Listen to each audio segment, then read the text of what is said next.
ಪೂರ್ಣ ಶಕ್ತಿ, ಪೂರ್ಣ ಮನಸ್ಸು, ಪೂರ್ಣ ಜ್ಞಾನ, ಪೂರ್ಣ ಮನಸ್ಸು, ಪೂರ್ಣ ಹೃದಯ. ಆ ರೀತಿಯಲ್ಲಿ ಪ್ರೀತಿ ಮಾಡಬೇಕಂತೆ ದೇವರನ್ನ ನಾವು. ಇಲ್ಲದೆ ಇರೋ ಪ್ರೀತಿ ಬೇಡ ದೇವರಿಗೆ ಅಂತ. ನನಗೆ 50-50 ಬಿಸ್ನೆಸ್ ಇಷ್ಟ ಇಲ್ಲ ಅಂತಾರೆ ದೇವರು. ಭಾನುವಾರ ನಾನು ಪೂರ್ಣ ಪ್ರೀತಿಸ್ತೀನಿ ದೇವ್ರನ್ನ, ಸೋಮವಾರದಿಂದ ಬೆಳಿಗ್ಗೆ 1 ಗಂಟೆ ಪ್ರಾರ್ಥನೆ ಟೈಮಲ್ಲಿ ನಾನು ಪೂರ್ಣ ಪ್ರೀತಿಸ್ತೀನಿ ದೇವ್ರನ್ನ, ಪ್ರಾರ್ಥನೆ ಮುಗಿದ ಮೇಲೆ. ಆ ಥರ ಅಲ್ಲ ನೋಡಿ. ಮದುವೆ ಆದಮೇಲೆ ಗಂಡ ಪೂರ್ಣವಾಗಿ ಹೆಂಡತಿ. ವಾರದಲ್ಲಿ 3 ದಿನ ಮಾತ್ರ ಇವ್ರು ಗಂಡ, ಆಮೇಲೆ 3 ದಿನ ಅಲ್ಲ ಅಂತ ಆ ಥರ ಏನಾದರೂ ಇದೆಯಾ? ಯಾವಾಗಲೂ ಜೀವ ಇರುವ ತನಕ ಒಟ್ಟಾಗಿ ಅವರು ಪೂರ್ಣವಾಗಿ ಗಂಡ ಆಗಿರ್ತಾರೆ, ಪೂರ್ಣವಾಗಿ ಹೆಂಡತಿ ಆಗಿರ್ತಾರೆ. ವಾರದಲ್ಲಿ 1 ದಿವಸ ಮಾತ್ರ ಅಲ್ಲ, ಅಥವಾ ವರ್ಷದಲ್ಲಿ ಕೆಲವು ತಿಂಗಳುಗಳು ಮಾತ್ರ ಅಲ್ಲ, ಪ್ರತಿದಿನ. ಅದೇ ರೀತಿ ನಾವು ದೇವರ ಒಂದು ಸಂಬಂಧದಲ್ಲಿ ದೇವರ ಮಕ್ಕಳಾಗಿ ದೇವರನ್ನ ಪ್ರೀತಿಸ್ತಾ ಬದುಕಬೇಕೆಂದು ದೇವರು ಬಯಸ್ತಾ ಇದ್ದಾರೆ. ಹೇಗೆ ಅಂದರೆ ಪೂರ್ಣತೆಯಲ್ಲಿ, ನಮ್ಮ ಪ್ರೀತಿಯಲ್ಲಿ ಪೂರ್ಣತೆ ಇರಬೇಕು. There must be perfection, fullness in our love towards God. Then you can experience the fullness of God in your life.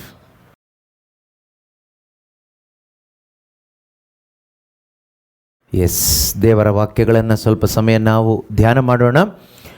ನಮಗೆ ಅತಿ ಮುಖ್ಯವಾಗಿ ಬೇಕಾಗಿರ್ತಕ್ಕಂಥದ್ದು ಅದೇನೇ. ನಮ್ಮ ಲೈಫಲ್ಲಿ ನಮಗೆ ಲೈಫ್ ಕೊಡೋದೇ ದೇವರ ವಾಕ್ಯ.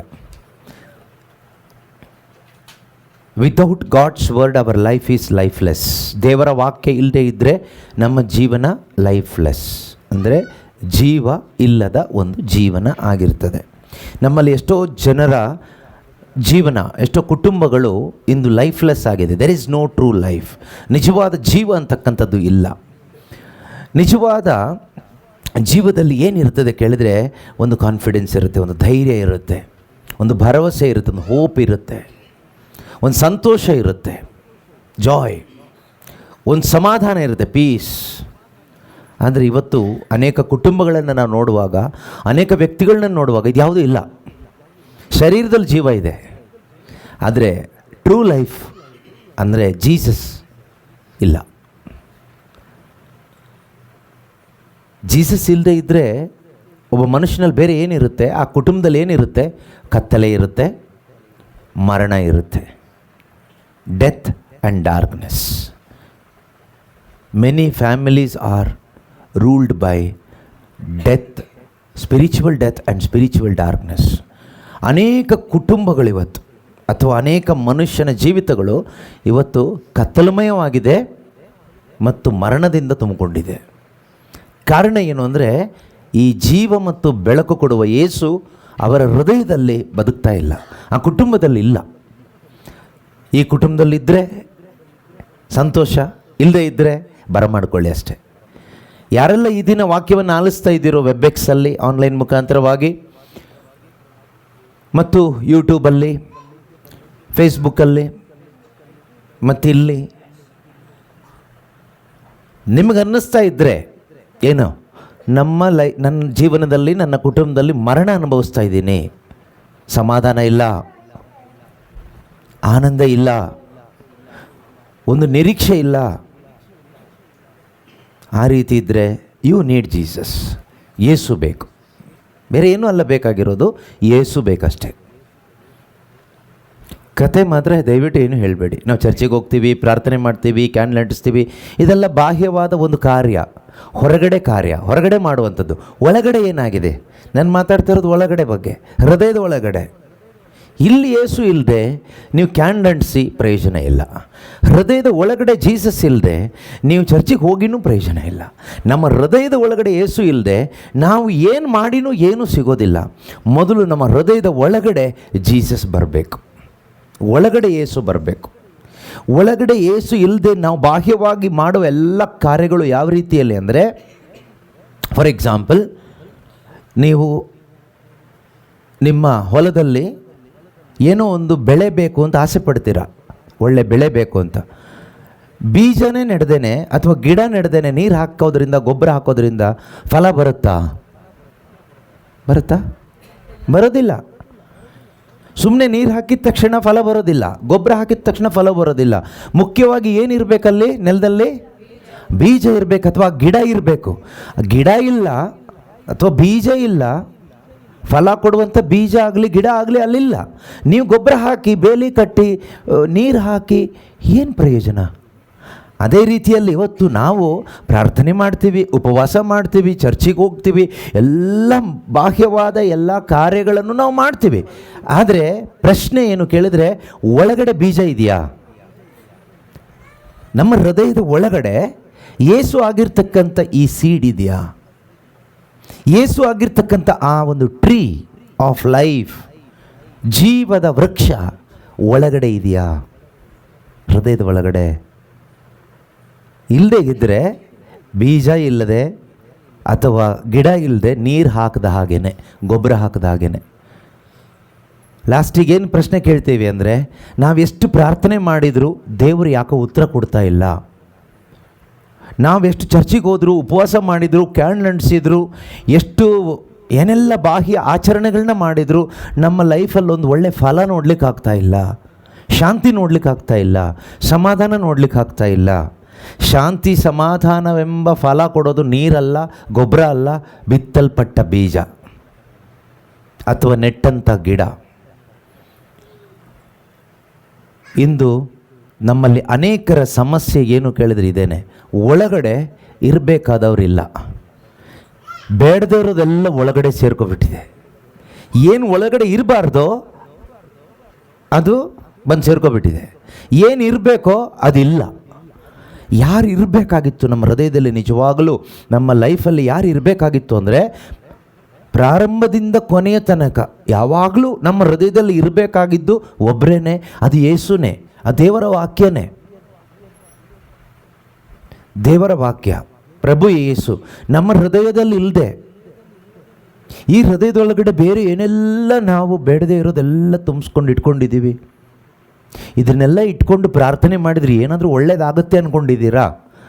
ಒಳ್ಳೇದಕ್ಕಿಂತ ಕೆಟ್ಟದ್ದೇ ಆಗುತ್ತೆ. ಕೀರ್ತನೆ 66:18 ಕೀರ್ತನಕಾರ ಹೇಳ್ತಾನೆ, ಕೀರ್ತನೆಗಳ ಪುಸ್ತಕ 68, ಸಾಮ್ 68, ಕೀರ್ತನೆಗಳ ಪುಸ್ತಕ 66ನೇ ಅಧ್ಯಾಯ, ಕೀರ್ತನೆ 66 ಅದರ 18ನೇ ವಾಕ್ಯ, ಕೆಟ್ಟತನವನ್ನು ನಾನು ಮನದಲ್ಲಿ ಇಟ್ಟಿದ್ದರೆ ಮುಟ್ಟುವಂತಿರಲಿಲ್ಲ ಆತನಿಗೆ ಎನ್ನ ಮೊರೆ. ಹೇಳಿ ನೋಡೋಣ ಎಲ್ಲರೂ. ಕೆಟ್ಟತನವನ್ನು ಮನದಲ್ಲಿಟ್ಟಿದ್ದರೆ ಮುಟ್ಟುವಂತಿರಲಿಲ್ಲ ಆತನಿಗೆ ಎನ್ನ ಮೊರೆ. ಇನ್ನೊಂದು ಸರಿ ಹೇಳಿ ನೋಡೋಣ. ಕೆಟ್ಟತನವನ್ನು ಮುಟ್ಟುವಂತಿರಲಿಲ್ಲ. If I had cherished iniquity in my heart, the Lord would not have listened my prayer. ಕೆಟ್ಟತನವನ್ನು ನಾನು ಎಲ್ಲಿಟ್ಟಿದ್ದರೆ, ದೇವರ ಹತ್ರ ಏನು ಮುಟ್ಟೋದಿಲ್ಲ ಅಂತೆ? ನಮ್ಮ ಪ್ರಾರ್ಥನೆ. ನಮ್ಮ ಪ್ರಾರ್ಥನೆ ಯಾಕಲ್ಲಿ ಹೋಗ್ತಾ ಇಲ್ಲ ಅಂದರೆ, ದೇವರ ಹತ್ರ ಒಳಗಡೆ ಏನಿದೆ? ಕೆಟ್ಟತನ ಇದೆ. ಏನು ಕೆಟ್ಟತನ? ಕೆಟ್ಟತನ ಅಂದರೆ ಈ ಲೋಕನೇ ಕೆಟ್ಟದು. ಒಳಗಡೆ ಏನಿದೆ ಕೇಳಿದರೆ ಲೋಕ ಇದೆ. ನಮ್ಮ ಒಳಗಡೆ ಈ ಲೋಕ ಇರುವಾಗ ಇದರ ಒಳಗಡೆ ಪರಲೋಕ ಪ್ರವೇಶ ಮಾಡೋದಿಲ್ಲ. ನಿನ್ನ ಒಳಗಡೆ ಲೋಕ ಇದ್ದರೆ ಪರಲೋಕ ಒಳಗಡೆ ಬರೋದಿಲ್ಲ. ಪರಲೋಕದ ಅನುಭವ ನಮ್ಮೊಳಗಡೆ ಆಗೋದಿಲ್ಲ. ಮೊದಲು ಒಳಗಡೆ ಇರ್ತಕ್ಕಂಥ ಈ ಲೋಕ ಹೊರಗಡೆಗೆ ಹಾಕಬೇಕು. ಇದು ಹೊರಗಡೆ ಹೋದರೆ ಸ್ವರ್ಗ ರಾಜ್ಯದ ಅನುಭವ ಒಳಗಡೆ ಸಿಗುತ್ತೆ.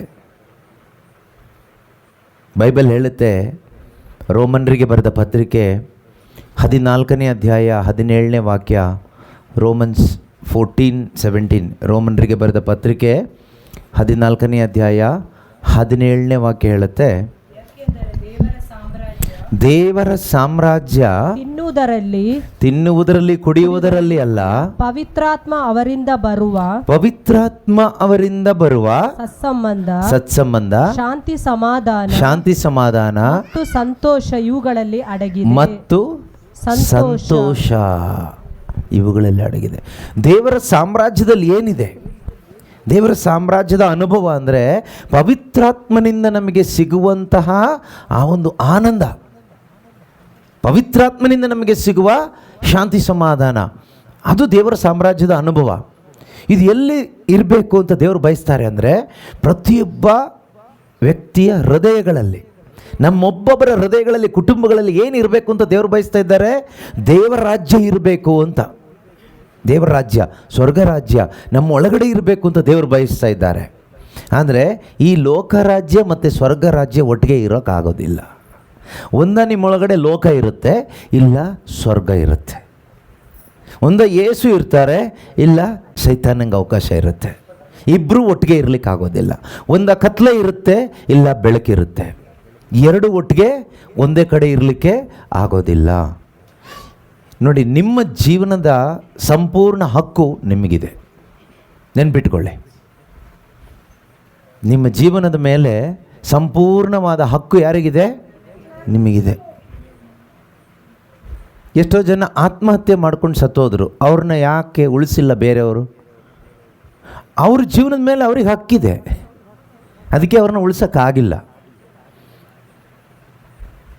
ಸಾಯಬೇಕು ಅಂತ ತೀರ್ಮಾನ ಮಾಡಿ ಕುತ್ಕೊಳ್ಳೋದಾದರೆ ಅವನು ಹೆಂಗೂ ಸಾಯ್ತಾನೆ. ನೀವೇನು ಮಾಡಿದರೂ ಕಟ್ಟಾಕಿದ್ರೆ ಉಳಿಸೋಕ್ಕಾಗಲ್ಲ. ಅದೇ ರೀತಿ ಅನೇಕ ವಿಷಯಗಳು. ಅಂದರೆ ನಿನ್ನ ಜೀವನದ ಮೇಲೆ ನಿನಗೆ ಪೂರ್ತಿ ಹಕ್ಕಿದೆ. ಕೆಲವು ಟೈಮ್ ನಾವು ಹೇಳ್ತೀವಲ್ವ, ಅವರೆಲ್ಲ ಕುಡಿಸ್ಬಿಟ್ರು ಅದಕ್ಕೆ ಕುಡಿದ್ಬಿಟ್ಟೆ. ಅದು ಯಾವ ಥರ ಅಂದರೆ ಬಲಾತ್ಕಾರ ಬೇರೆ.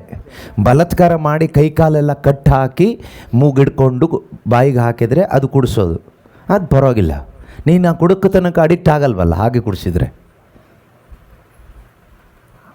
ಇದು ನೀನೇ ಹೋಗೋದು, ನೀನೇ ಕುಡಿಯೋದು, ನೀನೇ ಹಳ್ಳಕ್ಕೆ ಬೀಳೋದು, ನೀನೇ ಹಾಳಾಗೋದು.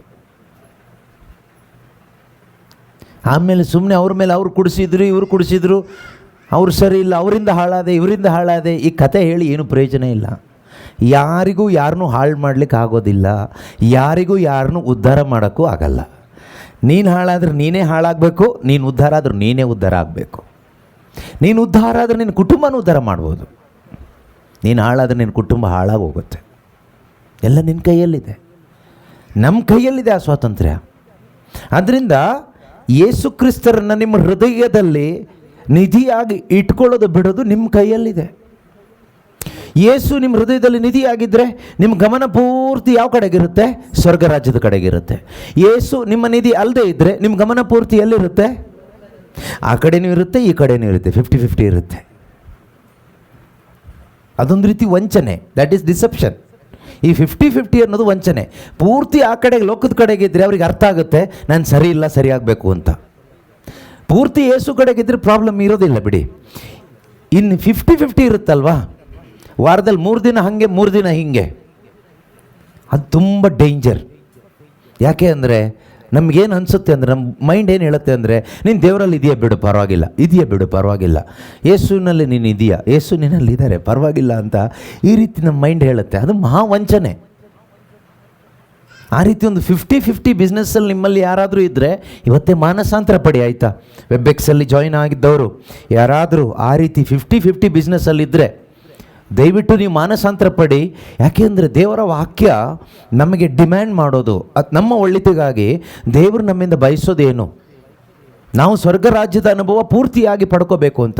ಆದ್ದರಿಂದ ದೇವರ ವಾಕ್ಯ ಏನು ಡಿಮ್ಯಾಂಡ್ ಮಾಡ್ತಾ ಇದೆ, ಏನು ನಮ್ಮಿಂದ ಕೇಳ್ಕೊಳ್ತಾ ಇದೆ ಅಂದರೆ, ಅಥವಾ ದೇವರು ಏನು ಬಯಸ್ತಾ ಇದ್ದಾರೆ ಅಂದರೆ, ಮಾರ್ಕನು ಬರೆದ ಶುಭ ಸಂದೇಶ, ಸೈಂಟ್ ಮಾರ್ಕ್ ಚಾಪ್ಟರ್ 12 12ನೇ ಅಧ್ಯಾಯದಲ್ಲಿ 31ನೇ ವಾಕ್ಯ, 30ನೇ ವಾಕ್ಯ. ನಿನ್ನ ದೇವರಾದ ಸರ್ವೇಶ್ವರನನ್ನು ನಿನ್ನ ಪೂರ್ಣ ಹೃದಯದಿಂದಲೂ, ನಿನ್ನ ಪೂರ್ಣ ಹೃದಯದಿಂದ, 75% ಹೃದಯದಿಂದ ಅಲ್ಲ, 90% ಹೃದಯದಿಂದ ಅಲ್ಲ, ನಿನ್ನ ಪೂರ್ಣ ಹೃದಯದಿಂದಲೂ. ಪೂರ್ಣ. ಈಗ ಒಂದು 100 ml ಬಾಟಲ್ ಇದ್ದರೆ ಆ 100 ml ಬಾಟಲ್ ಒಳಗಡೆ ನೀವು ಎಣ್ಣೆನೋ ನೀರೋ ಏನೋ ಹಾಕಿಡ್ತೀರಿ, ಫುಲ್ ಮಾಡಿ ಹಾಕ್ತೀರಿ.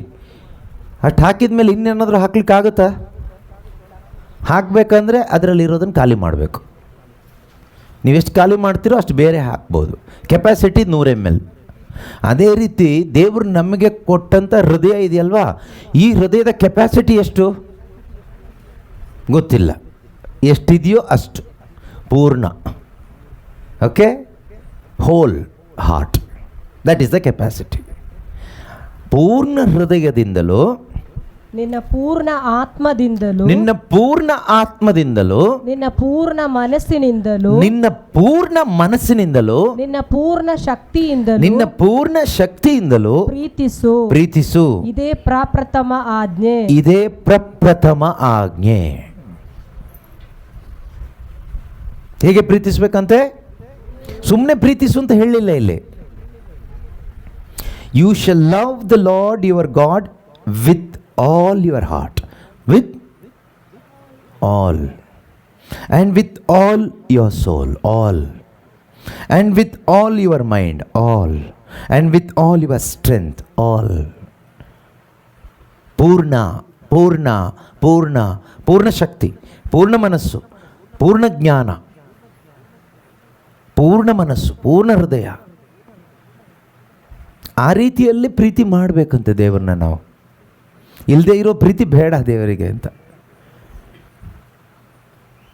ನನಗೆ 50-50 ಬಿಸ್ನೆಸ್ ಇಷ್ಟ ಇಲ್ಲ ಅಂತಾರೆ ದೇವರು.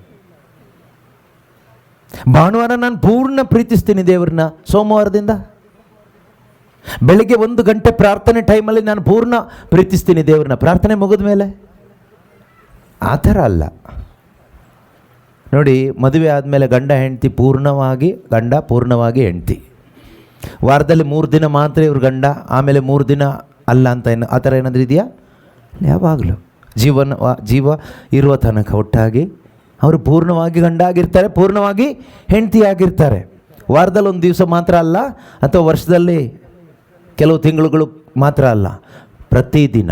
ಅದೇ ರೀತಿ ನಾವು ದೇವರ ಒಂದು ಸಂಬಂಧದಲ್ಲಿ ದೇವರ ಮಕ್ಕಳಾಗಿ ದೇವರನ್ನ ಪ್ರೀತಿಸ್ತಾ ಬದುಕಬೇಕೆಂದು ದೇವರು ಬಯಸ್ತಾ ಇದ್ದಾರೆ. ಹೇಗೆ ಅಂದರೆ ಪೂರ್ಣತೆಯಲ್ಲಿ, ನಮ್ಮ ಪ್ರೀತಿಯಲ್ಲಿ ಪೂರ್ಣತೆ ಇರಬೇಕು. There must be perfection, fullness in our love towards God. Then you can experience the fullness of God in your life. ದೇವರ ಪೂರ್ಣತೆ ನಮ್ಮ ಜೀವನದಲ್ಲಿ ಅನುಭವಿಸ್ಲಿಕ್ಕೆ ಯಾಕೆ ಆಗ್ತಾ ಇಲ್ಲ ಅಂದರೆ, ದೇವರು ನಮ್ಮನ್ನು ಪ್ರೀತಿಸದೇ ಇರೋದಲ್ಲ, ದೇವರಲ್ಲಿ ನಮಗೆ ವಿಶ್ವಾಸ ಇಲ್ಲದೆ ಇರೋದು. ದೇವರಲ್ಲಿ ನಮಗೇನಿಲ್ಲ? ವಿಶ್ವಾಸ ಇಲ್ಲ. ವಿಶ್ವಾಸ ಅನ್ನೋದು ಕೇವಲ ಬಾಯಿ ಮಾತಲ್ಲಿ ಹೇಳೋದಲ್ಲ. ವಿಶ್ವಾಸ ಅನ್ನೋದು ಕ್ಯಾಂಡಲ್ ಅಂಟಿಸೋ ವಿಶ್ವಾಸ ಅಲ್ಲ. ನಾನು ಹೇಳ್ತಾ ಇರೋದು ಚರ್ಚಿಗೆ ಹೋಗೋ ವಿಶ್ವಾಸ ಅಲ್ಲ, ಅನುಸರಣೆ ಮಾಡುವ ವಿಶ್ವಾಸ. Faith is always based on obedience to the word of God. ವಿಶ್ವಾಸ ಅಂತಕ್ಕಂಥದ್ದು ಚರ್ಚಿಗೆ ಹೋಗಿ ತೋರಿಸೋದು ಅಲ್ಲ, ಕ್ಯಾಂಡಲ್ ಅಂಟಿಸಿ ತೋರಿಸೋದು ಅಲ್ಲ, ಏನೋ ಒಂದಿಷ್ಟು ಪ್ರಾರ್ಥನೆ ಮಾಡಿ ತೋರಿಸೋದು ಅಲ್ಲ. ವಿಶ್ವಾಸ ಅನ್ನೋದು ಹೇಗೆ ತೋರಿಸೋದು, ನಾವು ಹೇಗೆ ಜೀವಿಸೋದು ಕೇಳಿದರೆ ವಾಕ್ಯ ಅನುಸರಣೆಯಿಂದ. ವಾಕ್ಯ ಅನುಸರಣೆಯಿಂದ, ಬೇರೆ ಏನೇನೋ ಬಾಹ್ಯ ಕಾರ್ಯಗಳನ್ನು ಮಾಡಿ ಅಲ್ಲ. ಬಾಹ್ಯವಾದಂತಹ ಕಾರ್ಯಗಳು ಆಚರಣೆಗಳನ್ನ ಮಾಡಿ ಇವತ್ತು ಅದು ಎಲ್ಲರೂ ತೋರಿಸ್ತಾರೆ. ಅವ್ರನ್ನೆಲ್ಲ ವಿಶ್ವಾಸಿಗಳು ಅಂತ ಹೇಳಿ ಪ್ರಯೋಜನವೂ ಇಲ್ಲ. ಹೇಳ್ಬೋದು, ಹೇಳಿ ಪ್ರಯೋಜನ ಇಲ್ಲ. ನಿಜವಾಗ್ಲೂ ನಾವು ವಿಶ್ವಾಸ ಇಡೋದಾದರೆ ದೇವರ ಮಾತುಗಳನ್ನು ನಾವು, ಇದು ದೇವರು ಹೇಳಿದ್ದಾರೆ, ಇದನ್ನು ನಾನು ಅನುಸರಣೆ ಮಾಡಬೇಕು ಅಂತ ಅನುಸರಣೆ ಮಾಡಿ ಬದುಕ್ತೀವಿ. ಅದೇನು ತೋರಿಸುತ್ತೆ? ಅದು ಒಂದು ವಿಶ್ವಾಸ, ಇನ್ನೊಂದು ದೈವ ಭಯ, ರೆವರೆನ್ಸ್ ಟು ಗಾಡ್. ದೇವರಿಗೆ ನಾನು ತೋರಿಸುವ ಒಂದು ಭಯಭಕ್ತಿ ಅಂತ ಹೇಳ್ತೀವಲ್ವಾ, ಅದು ದೇವರಲ್ಲಿ ಭಯಭಕ್ತಿ ಜ್ಞಾನಕ್ಕೆ ಮೂಲ. ಇವತ್ತು ದೇವರಲ್ಲಿ ಭಯಭಕ್ತಿ ಇಲ್ಲ, ದೇವರಲ್ಲಿ ವಿಶ್ವಾಸನೂ ಇಲ್ಲ. No fear of the Lord, no faith. ಆವಾಗ ನಮಗೆ ಹೇಗೆ ಆ ದೇವರ ಪ್ರೀತಿ ಅನುಭವ ಆಗುತ್ತೆ? ದೇವರೆಲ್ಲರನ್ನು ಪ್ರೀತಿಸ್ತಾ ಇದ್ದಾರೆ. ದೇವರು ಪ್ರೀತಿ ಸ್ವರೂಪಿನೇ. ದೇವರಲ್ಲಿ ಭಯ ಅನ್ನೋದಿಲ್ಲ, ದೇವರಲ್ಲಿ ಕೊರತೆ ಅನ್ನೋದಿಲ್ಲ, ದೇವರಲ್ಲಿ ಕೆಟ್ಟದ್ದು ಅನ್ನೋದಿಲ್ಲ. God is good and god is love. ದೇವರು ಒಳ್ಳೆಯವರು, ದೇವರು ಪ್ರೀತಿ ಸ್ವರೂಪಿ. ಈಗ ಆ ಒಳ್ಳೆಯ ಆ ಪ್ರೀತಿಯನ್ನು ನಮ್ಮ ಜೀವನದಲ್ಲಿ ನಮ್ಗೆ ಅನುಭವಿಸ್ಲಿಕ್ಕೆ ಆಗ್ತಾ ಇದೆಯಾ? ಯಾಕೆ ಗೊತ್ತಾ? ವಿಶ್ವಾಸನೂ ಇಲ್ಲ, ದೈವ ಭಯನೂ ಇಲ್ಲ. ಇವತ್ತಿನ ಪೀಳಿಗೆ ಯಾವ ರೀತಿಯಲ್ಲಿ ಇದೆ ಅಂದರೆ, today's generation, no fear of God, no faith. ಆ ಕನೆಕ್ಷನ್ ತಪ್ಪು ಹೋಗೋದು ಬೇಡ, ಆಯಿತಾ? ಯಾಕೆ ಅಂದರೆ ಅದು ತಪ್ಪು ಹೋಗ್ಬಿಟ್ರೆ ಲೈಟ್ ಬರಲ್ಲ ಜೀವನದಲ್ಲಿ. ದೇವರ ವಾಕ್ಯದ ಕನೆಕ್ಷನ್ ತಪ್ಪಿ ಹೋದರೆ ದೇವರ ಲೈಟ್ ನಮ್ಮ ಹೃದಯದಲ್ಲಿ ಉರಿಯಲ್ಲ. ದೇವರ ಲೈಟ್ ಜೀಸಸ್ ಆಗಿದ್ದಾರೆ. ಆ ದೇವರ ಲೈಟ್ ನಮ್ಮ ಹೃದಯಗಳಲ್ಲಿ ಉರಿಬೇಕಾದ್ರೆ ದೇವರ ವಾಕ್ಯದ ಕನೆಕ್ಷನ್ನಲ್ಲಿ ನಾವು ಬದುಕಬೇಕು, ಹೋಗಬೇಕು. ಈಗ ಆ ಕನೆಕ್ಷನಲ್ಲಿ ಹಾಗೆ ಹೋಗೋಣ. ಖಂಡಿತವಾಗಲೂ ಯೇಸು ಆಗಿರ್ತಕ್ಕಂಥ ಆ ಜಗಜ್ಯೋತಿ, ಆ ಬೆಳಕು, ಡಿವೈನ್ ಲೈಟ್ ನಮ್ಮ ಹೃದಯಗಳಲ್ಲಿ, ನಮ್ಮ ಕುಟುಂಬಗಳಲ್ಲಿ, ನಮ್ಮ ಜೀವಿತದಲ್ಲಿ ಉರಿತಾರೆ. ಯೇಸು ನಮ್ಮ ಹೃದಯಗಳಲ್ಲಿ ಬೆಳಗುವಾಗ, ಉರಿಯುವಾಗ ಖಂಡಿತವಾಗಲೂ ನಮ್ಮ ಜೀವನ ಏನಾಗುತ್ತೆ ಗೊತ್ತಾ? ಆಶೀರ್ವಾದ ಆಗುತ್ತೆ. ನಮ್ಮ ಜೀವನ ನಿಜವಾಗಲೂ ಆಶೀರ್ವಾದ ಆಗಬೇಕಾದ್ರೆ ಯೇಸು ನಮ್ಮ ಹೃದಯದಲ್ಲಿ ಬೆಳಗಬೇಕು. ಬೆಳಕು ಬೆಳಗಿಸುವ ವಸ್ತುಗಳೆಲ್ಲವೂ ಕಂಗೊಳಿಸುತ್ತದೆ. ಕಂಗೊಳಿಸುವುದೆಲ್ಲವೂ ಬೆಳಕಾಗ್ತದೆ ಅಲ್ವಾ? ಬೆಳಕು ಯೇಸು. ನನ್ನನ್ನು ಬೆಳಗಿಸಿದಾಗ ನಾನು ಬೆಳಕಾಗ್ತೇನೆ. ಯೇಸು ನನ್ನ ಜೀವನದಲ್ಲಿ ಬೆಳಗುವಾಗ ನನ್ನ ಲೈಫ್ ಆಶೀರ್ವಾದ ಆಗುತ್ತೆ, ಆಯಿತಾ? ಅದರಿಂದ ದೇವರ ವಾಕ್ಯದ ಕನೆಕ್ಷನ್ನಲ್ಲಿ ನಾವು ಪ್ರತಿದಿನ ಬದುಕಬೇಕು. ವರ್ಷಕ್ಕೊಂದ್ಸರಿ ಅಲ್ಲ, ತಿಂಗಳಿಗೊಂದ್ಸರಿ ಅಲ್ಲ, ಪ್ರತಿದಿನ ನಾವು ದೇವರ ವಾಕ್ಯದ ಬೆಳಕಿನಲ್ಲಿ ನಮ್ಮ ಜೀವನವನ್ನು ಅಥವಾ ಕನೆಕ್ಷನ್ನಲ್ಲಿ ನಮ್ಮ ಜೀವನವನ್ನು ಲೀಡ್ ಮಾಡುವಾಗ ಯಾರು ನಮ್ಮ ಜೀವಿತದ ಮುಖಾಂತರ ಕಾಣಲ್ಪಡ್ತಾರೆ? ಯೇಸು ಕಾಣಲ್ಪಡ್ತಾರೆ. ಯೇಸುವಿಗಾಗಿಯೇ ಈ ದೇಹ ಇರೋದಾಯ್ತಾ? ನಮ್ಮ ದೇಹಗಳನ್ನು ದೇವರು ಸೃಷ್ಟಿ ಮಾಡಿದ್ದು ಯಾರಿಗೋಸ್ಕರ? ಯೇಸುವಿಗೋಸ್ಕರ, ದೇವರಿಗೋಸ್ಕರ, ಅವರ ಮಹಿಮೆಗೋಸ್ಕರ. ಈಗ ಆ ಕೆಲಸ ನಾವು ಮಾಡದೇ ಇದ್ದರೆ ಅದರ ಅರ್ಥ ಏನು ಗೊತ್ತಾ? ನಾವು ಸೈತಾನ್ ಕೆಲಸ ಮಾಡ್ತಾ ಇದ್ದೀವಿ ಅಂತ. ದೇವರ ಕೆಲಸವನ್ನು ನಾನು ಮಾಡದೇ ಇದ್ದರೆ ಅದರ ಅರ್ಥ ನಾನು ಸೈತಾನನ ಕೆಲಸವನ್ನು ನಾನು ಮಾಡ್ತಾ ಇದ್ದೀನಿ ಅಂತ. ದೇವರ ಕೆಲಸ ಮಾಡೋದಾದ್ರೆ ಹೇಗೆ? ನನ್ನ ಮುಖಾಂತರ ಯೇಸು ಕ್ರಿಸ್ತನ್ನು ಬೆಳಗಲಿಕ್ಕೆ ನಾನೊಂದು ಸಾಧನವಾಗಬೇಕು. ಈಗ ಪ್ರಶ್ನೆ ನಿಮಗೆ ನೀವೇ ಹಾಕ್ಕೊಳ್ಳಿ, ಏನು ಹಾಕೋಬೇಕು ಗೊತ್ತಾ? ನನ್ನ ಮುಖಾಂತರ ಯೇಸು ಕ್ರಿಸ್ತರು ಬೆಳಗ್ತಾ ಇದ್ದಾರಾ? ನನ್ನ ಈ ದೇಹದ ಮುಖಾಂತರ ಯೇಸು ಬೆಳಗ್ತಾ ಇದ್ದಾರಾ? ನನ್ನ ಲೈಫ್ ಇತರರಿಗೆ ಆಶೀರ್ವಾದ ಆಗ್ತಾ ಇದೆಯಾ ಅಥವಾ ಒಂದು ಶಾಪ ಆಗ್ತಾ ಇದೆಯಾ? ನನ್ನಿಂದ ಅನೇಕರು ಬೆಳಕು ಕಂಡುಕೊಳ್ತಾ ಇದ್ದಾರಾ, ಕತ್ತಲೆಗೆ ಬೀಳ್ತಾ ಇದ್ದಾರಾ? ಎಷ್ಟು ಜನಕ್ಕೆ ಒಳ್ಳೆಯದಾಗಿದೆ, ಕೆಟ್ಟದಾಗಿದೆ ಅಲ್ಲ ನಾನು ಕೇಳ್ತಾ ಇರೋದು. ಎಷ್ಟು ಜನ ಸ್ವರ್ಗ ಸಾಮ್ರಾಜ್ಯವನ್ನು ನೋಡ್ಲಿಕ್ಕೆ ಆಗ್ತಾ ಇದೆ ನಮ್ಮ ಮುಖಾಂತರ? ಎಷ್ಟು ಜನಕ್ಕೆ ನಮ್ಮ ಮುಖಾಂತರವಾಗಿ ಕುಟುಂಬದಲ್ಲಿರುವ ತಂದೆ ತಾಯಿ, ನಮ್ಮ ಮುಖಾಂತರವಾಗಿ ನಮ್ಮ ಕುಟುಂಬದಲ್ಲಿರ್ತಕ್ಕಂಥ ಮಕ್ಕಳು ಸ್ವರ್ಗವನ್ನು ಕಂಡುಕೊಳ್ಳಲಿಕ್ಕೆ, ದೇವರನ್ನು ಕಂಡುಕೊಳ್ಳಲಿಕ್ಕೆ, ಅಥವಾ ಆ ಮಕ್ಕಳು ದೈವ ಭಯದಲ್ಲಿ ಬದುಕಲಿಕ್ಕೆ, ಪ್ರೀತಿಯಲ್ಲಿ ಬದುಕಲಿಕ್ಕೆ, ಪರಿಶುದ್ಧತೆಯಲ್ಲಿ ಬದುಕಲಿಕ್ಕೆ, ನಿತ್ಯ ಜೀವದ ಭರವಸೆಯಲ್ಲಿ ಬದುಕಲಿಕ್ಕೆ ನಿಮ್ಮ ಮಕ್ಕಳಿಗೆ ಆಗ್ತಾ ಇದೆಯಾ? ನಿಮ್ಮಿಂದ ಆಗದೇ ಇದ್ದರೆ ನೀವೊಂದು ಶಾಪವಾಗಿರ್ತೀರ ನಿಮ್ಮ ಕುಟುಂಬಕ್ಕೆ, ನಿಮ್ಮ ಮಕ್ಕಳಿಗೆ. ನಿಮ್ಮ ಮಕ್ಕಳಿಗೆ ನೀವು ಆಶೀರ್ವಾದ ಆಗಬೇಕಾದ್ರೆ ನಿಮ್ಮ ಜೀವಿತದ ಮುಖಾಂತರ ಯೇಸು ಬೆಳಗಬೇಕು, ಯೇಸು ಬೆಳಗಬೇಕು. ಆಗ ಏನಾಗುತ್ತೆ? ಆಗ ನಿಮ್ಮ ಕುಟುಂಬದಲ್ಲಿರ್ತಕ್ಕಂಥ ಮಕ್ಕಳು ನಿಮ್ಮ ಮುಖಾಂತರವಾಗಿ ದೈವ ಭಯ ಉಳ್ಳವರಾಗ್ತಾರೆ, ವಿಶ್ವಾಸ ಉಳ್ಳವರಾಗ್ತಾರೆ, ಭಯಭಕ್ತಿ ಉಳ್ಳವರಾಗ್ತಾರೆ, ನಿತ್ಯ ಜೀವದ ನಿರೀಕ್ಷೆ ಉಳ್ಳವರಾಗ್ತಾರೆ, ಸಾಕ್ಷಿ ಮಕ್ಕಳಾಗ್ತಾರೆ. ಅದು ಎಲ್ಲದಕ್ಕಿಂತ ಮುಂಚಿತವಾಗಿ ನನ್ನ ಹೃದಯದಲ್ಲಿ ಯೇಸು ನಿಧಿಯಾಗಿರಬೇಕು. ನನ್ನ ನಿಧಿ ಯೇಸು ಮಾತ್ರ ಆಗಿರಬೇಕು. ಪೂರ್ಣ ಹೃದಯದಿಂದ, ಪೂರ್ಣ ಮನಸ್ಸಿನಿಂದ, ಪೂರ್ಣ ಶಕ್ತಿಯಿಂದ, ಪೂರ್ಣ ಜ್ಞಾನದಿಂದ ಯೇಸು ಕರ್ತನನ್ನು ಪ್ರೀತಿ ಮಾಡಲಿಕ್ಕೆ ನಮಗೆ ಸಾಧ್ಯ ಆಗಬೇಕು. ಹಾಗೆ ಪ್ರೀತಿ ಮಾಡಲಿಕ್ಕೆ ಸಾಧ್ಯ ಆಗದೇ ಇದ್ದರೆ ನಮ್ಮ ಜೀವನಕ್ಕೆ ಯಾವ ಬೆಲೆನೂ ಇರೋದಿಲ್ಲ, ಯಾವ ಅರ್ಥನೂ ಇರೋದಿಲ್ಲ. ವೇಸ್ಟ್ ಲೈಫ್ ಅಂತ ಹೇಳ್ತೀವಲ್ವ, ಆ ರೀತಿ ಒಂದು ವೇಸ್ಟ್ ಲೈಫನ್ನು ನಾವು ಲೀಡ್ ಮಾಡ್ದಂಗೆ ಆಗುತ್ತೆ. ಇವತ್ತೆಷ್ಟೋ ಜನ ಯಾತಕ್ಕೂ ಬಾರದ ಒಂದು ವೇಸ್ಟ್ ಲೈಫನ್ನು ಲೀಡ್ ಮಾಡ್ತಾ ಇದ್ದಾರೆ. ಕಾರಣ ಏನು? ಲೈಫ್ ವೇಸ್ಟ್ ಆಗ್ಲಿಕ್ಕೆ ಕಾರಣ ಏನು? ಒಳಗಡೆ ಯೇಸು ಇಲ್ಲ, ಒಳಗಡೆ ಲೈಫ್ ಇಲ್ಲ, ಒಳಗಡೆ ಟ್ರೂತ್ ಇಲ್ಲ, ಒಳಗಡೆ ಲೈಟ್ ಇಲ್ಲ. ಒಳಗಡೆ ಲೈಫ್ ಇಲ್ಲ, ಒಳಗಡೆ ಲೈಟ್ ಇಲ್ಲ, ಒಳಗಡೆ ಟ್ರೂತ್ ಇಲ್ಲ. ನಮ್ಮ ಹೃದಯದ ಒಳಗಡೆ ಸ್ವರ್ಗೀಯ ಬೆಳಕಿಲ್ಲ, ಸ್ವರ್ಗೀಯ ಸತ್ಯ ಇಲ್ಲ, ಆ ಸ್ವರ್ಗೀಯ ಜೀವವೂ ಇಲ್ಲ. ಅದಿಲ್ಲದಿದ್ರೆ ಇನ್ನೇನಿರುತ್ತೆ? ಬರೀ ಸುಳ್ಳು, ಜೀವನ ಪೂರ್ತಿ ಸುಳ್ಳು, ಬಾಯಿ ಬಿಟ್ಟರೆ ಸುಳ್ಳು, ಸುಳ್ಳಿನ ಜೀವನ, ಮೋಸದ ಜೀವನ, ಅನ್ಯಾಯದ ಜೀವನ. ಒಳಗಡೆ ಏನಿಲ್ಲ? ಜೀವ ಇಲ್ಲ, ಪ್ರೀತಿ ಇಲ್ಲ. ಜೀವ ಇಲ್ಲ ಅಂದರೆ ಏನಿಲ್ಲ? ಪ್ರೀತಿಸ್ಲಿಕ್ಕಾಗ್ತಾ ಇಲ್ಲ, ಕ್ಷಮಿಸ್ಲಿಕ್ಕಾಗ್ತಾ ಇಲ್ಲ, ಬೆಳಕಿಲ್ಲ, ಕತ್ಲೆ, ಅವಿಶ್ವಾಸ, ಮೂಢನಂಬಿಕೆ, ಭಯ, ಟೆನ್ಷನ್, ನಿರಾಸೆ, ಕತ್ತಲೆ ತುಂಬಿಕೊಂಡಿದೆ. ಪರಿಹಾರ ಏನು? ಒಂದೇ ಒಂದು ಪರಿಹಾರ ಪ್ರೀತಿಯ ಸಹೋದರ ಸಹೋದರಿಯರೇ, ಯೇಸು. ನಮ್ಮೆಲ್ಲ ಸಂಕಟಗಳಿಗೂ, ದುಃಖಗಳಿಗೂ, ಸಮಸ್ಯೆಗಳಿಗೂ ಏಕೈಕ ಪರಿಹಾರ ಯೇಸು ನಮ್ಮಲ್ಲಿ ಬರೋದು, ಬೇರೆ ಏನೂ ಅಲ್ಲ. ಯೇಸು ಕ್ರಿಸ್ತನು ನನ್ನ ಜೀವಿತದ ನಿಧಿ ಆಗಬೇಕು. ಆ ಯೇಸು ಕ್ರಿಸ್ತರನ್ನು ನಾವು ಪೂರ್ಣ ಹೃದಯದಿಂದಲೂ, ಪೂರ್ಣ ಆತ್ಮದಿಂದಲೂ, ಪೂರ್ಣ ಶಕ್ತಿಯಿಂದಲೂ, ಪೂರ್ಣ ಜ್ಞಾನದಿಂದಲೂ ಪ್ರೀತಿಸ್ತಾ ಬದುಕಲಿಕ್ಕಾಗಬೇಕು. ಅದೇ ನಿಜವಾದ ಕ್ರಿಸ್ತೀಯ ಜೀವನ. ಅಂಥ ಒಂದು ಜೀವನವನ್ನು ಜೀವಿಸಲಿಕ್ಕೇನೆ ದೇವರು ನಮ್ಮಲ್ಲಿ ಒಬ್ಬೊಬ್ಬರನ್ನು ಕೂಡ ಕರೆದಿದ್ದಾರೆ, ನಮ್ಮೊಬ್ಬೊಬ್ಬರನ್ನು ಕೂಡ ಆರಿಸ್ಕೊಂಡಿದ್ದಾರೆ. ಬೇರೆ ಯಾವುದೂ ಕೆಲಸಕ್ಕೋಸ್ಕರ ಅಲ್ಲ, ಆಯಿತಾ? ದೇವರು ನಮ್ಮನ್ನು ಈ ಪ್ರಪಂಚದಲ್ಲಿ ಸೃಷ್ಟಿ ಮಾಡಿ ಕರೆದಿರೋದು.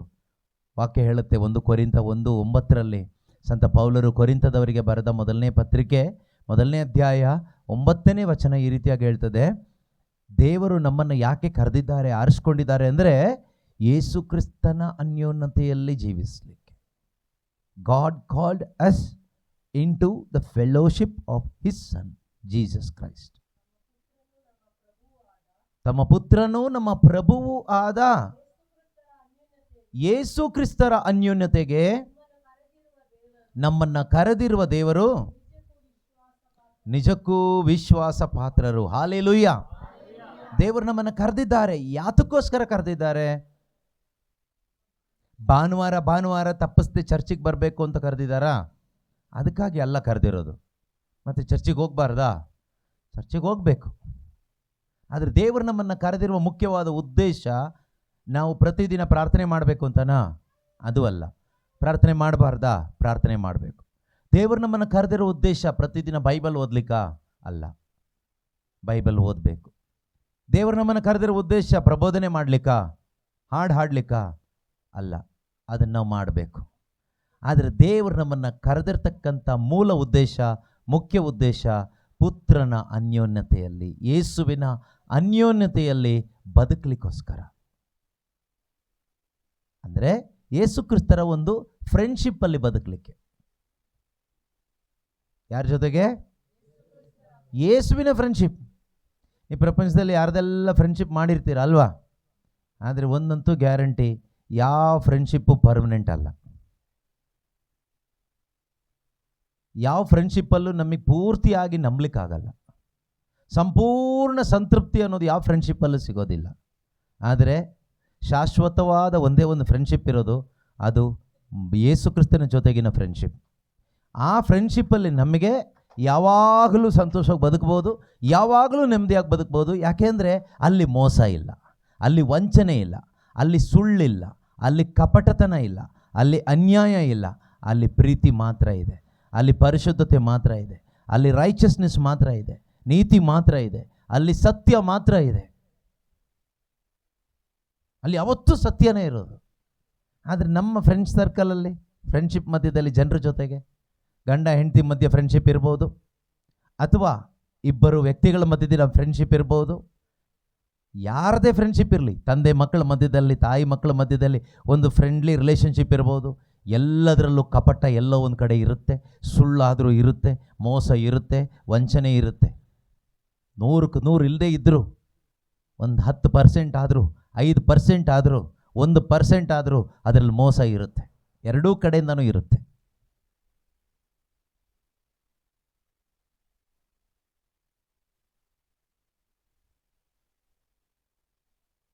ಅದರಿಂದನೇ ಅಲ್ವಾ ಎಷ್ಟೋ ಕಡೆಗಳಲ್ಲಿ ಮನಸ್ತಾಪ ಆಗೋದು, ಡಿವೋರ್ಸ್ ಆಗೋದು, ಮದ್ಯಪಾನಕ್ಕೆ ಒಳಗಾಗೋದು.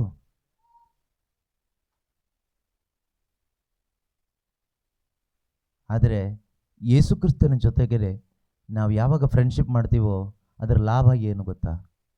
ನಮ್ಮ ಒಳಗಡೆ ಇರತಕ್ಕಂಥ ಕಪಟತನ ಆ ಫ್ರೆಂಡ್ಶಿಪ್ಗೆ ತಾಕತ್ತು. ಈ ಪ್ರಪಂಚದಲ್ಲಿ ಬೇರೆ ಮನುಷ್ಯರ ಜೊತೆಗೆ ಫ್ರೆಂಡ್ಶಿಪ್ ಮಾಡೋದ್ರಿಂದ ನಿಮ್ಮ ಒಳಗಡೆ ಇರ್ತಕ್ಕಂಥ ಪಾಪದ ಕೆಲವೊಂದು ಇದೆಯಲ್ವಾ, ಅದು ಹೋಗಲ್ಲ. ಅದಲ್ಲೇ ಇರುತ್ತೆ, ಹೈಡ್ ಆಗಿರುತ್ತೆ. ಕೆಲವೊಮ್ಮೆ ಹೈಡ್ ಆ್ಯಂಡ್ ಸೀಕ್, ಹೈಡ್ ಆಗಿರುತ್ತೆ. When you get the opportunity you will seek to fulfil that. ಅಲ್ಲಿವರೆಗೂ ಇಟ್ ಈಸ್ ಹಿಡನ್, ಮರ್ಯಾದೆಗೋಸ್ಕರ ಉಳಿಸ್ಕೊಳ್ತೀವಿ. ಆದರೆ ಯೇಸು ಜೊತೆಗೆ ಫ್ರೆಂಡ್ಶಿಪ್ ಇಟ್ಕೊಂಡ್ರೆ ಲಾಭ ಏನು ಗೊತ್ತಾ? ಹೈಡ್ ಆ್ಯಂಡ್ ಸೀಕ್ ಮಾಡೋಕ್ಕಾಗಲ್ಲ. ಹೈಡ್ ಆಗಿರೋದನ್ನೆಲ್ಲ ಅವರೇ ಸೀಕ್ ಮಾಡಿ, ಹುಡುಕಿ, ಎಕ್ಸ್ಪೋಸ್ ಮಾಡಿ, ನೋಡಪ್ಪ ಇದು ನಿನ್ನ ಪರಿಸ್ಥಿತಿ, ನೋಡಮ್ಮ ಇದು ನಿನ್ನ ಪರಿಸ್ಥಿತಿ, ನೀನು ಹಿಂಗಿದೆಯಾ. ಅಲ್ಲಿ ಏನು ನಾಟಕ ಮಾಡ್ಕೊಂಡು ಬರೋಕ್ಕಾಗಲ್ಲ. ಕೆಲವು ಟೈಮ್ ನಾವು ಹೇಳ್ತೀವಲ್ಲ, ಯಾಕೆ ಇಷ್ಟೊಂದು ಕಾಯಿಸ್ಬಿಟ್ಟೆ, ನನಗೆ ಏನಾಯ್ತು ನಿನಗೆ? ಇಲ್ಲ, ನನಗೆ ಬಸ್ ಸಿಕ್ಕಿಲ್ಲ, ಅಥವಾ ಏನೋ ಒಂದು ಕಾರಣ ಎಕ್ಸ್ಕ್ಯೂಸ್ ಕೊಡ್ತೀವಿ. ಆದರೆ ಯೇಸು ಸ್ವಾಮಿ ಜೊತೆ ಫ್ರೆಂಡ್ಶಿಪ್ಪಲ್ಲಿ ಯಾಕೆ ಲೇಟ್ ಆಯಿತು ಕೇಳಿದ್ರೆ ನೀವೇನು ಎಕ್ಸ್ಕ್ಯೂಸ್ ಕೊಡೋಕ್ಕಾಗೋದಿಲ್ಲ. ನೀವೇನು ಎಕ್ಸ್ಕ್ಯೂಸ್ ಕೊಡ್ತೀರಂತನೋ ಅವರೇ ಮುಂಚಿತವಾಗಿ ಹೇಳ್ತಾರೆ, ನಿನಗೆ ಬಂದು ಇದೇ ಕಾರಣ ಹೇಳ್ತೀಯಲ್ವ ನನಗೆ ಅಂತ. ಅಂದರೆ ನಮ್ಮನ್ನು ಒಂದು ಪರಿಪೂರ್ಣತೆಗೆ ಅವರು ತಗೊಂಡು ಬರ್ತಾರೆ.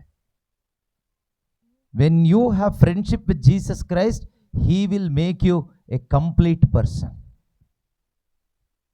ಯೇಸು ಕ್ರಿಸ್ತನ ಜೊತೆಗೆ ನೀವು ಫ್ರೆಂಡ್ಶಿಪ್ ಇಟ್ಕೊಂಡಾಗ ನಮ್ಮನ್ನು ಅವರು ಒಂದು ಪರಿಪೂರ್ಣತೆ ಉಳ್ಳವರಾಗಿ ಮಾಡ್ತಾರೆ. ನಮ್ಮಲ್ಲಿರ್ತಕ್ಕಂಥ ಸುಳ್ಳು ಪೂರ್ತಿ ತೆಗೆದು ನಮ್ಮನ್ನು ಸತ್ಯವಂತರನ್ನಾಗಿ ಮಾಡ್ತಾರೆ. ನಮ್ಮಲ್ಲಿರ್ತಕ್ಕಂಥ ಅನ್ರೈಚಸ್ನೆಸ್, ಅನೀತಿ, ಅದನ್ನು ತೆಗೆದು ನಮ್ಮನ್ನು ಸಂಪೂರ್ಣವಾಗಿ ನೀತಿವಂತರನ್ನಾಗಿ ಪರಿವರ್ತಿಸ್ತಾರೆ, ರೂಪಾಂತರಿಸ್ತಾರೆ. ನಮ್ಮಲ್ಲಿರ್ತಕ್ಕಂತಹ ಈ ಒಂದು ಸುಳ್ಳನ್ನು, ಕಪಟತನವನ್ನು ತೆಗೆದು ನಮ್ಮನ್ನು ಒಂದು ಟ್ರೂತ್ಫುಲ್ ಆಗಿ ಮಾಡ್ತಾರೆ, ಸತ್ಯವಂತರನ್ನಾಗಿ ಮಾಡ್ತಾರೆ. ನಮ್ಮಲ್ಲಿರ್ತಕ್ಕಂತಹ ಕೀಳರಿಮೆಯನ್ನು ತೆಗೆದು ಆ ಗಿಲ್ಟ್ ಇದೆಯಲ್ವಾ, ಅದನ್ನು ತೆಗೆದುಹಾಕಿ ನಮ್ಮಲ್ಲಿ ಬೋಲ್ಡ್ನೆಸ್ ತುಂಬಿಸ್ತಾರೆ. ಯೇಸು ಕ್ರಿಸ್ತನ ಜೊತೆಗೆ ಫ್ರೆಂಡ್ಶಿಪ್ ಇಟ್ಕೊಂಡ್ರೆ ಖಂಡಿತವಾಗಲೂ ಕೊನೆಗೆ ಅವ್ರ ಥರನೇ ನಾವಾಗ್ತೀವಿ.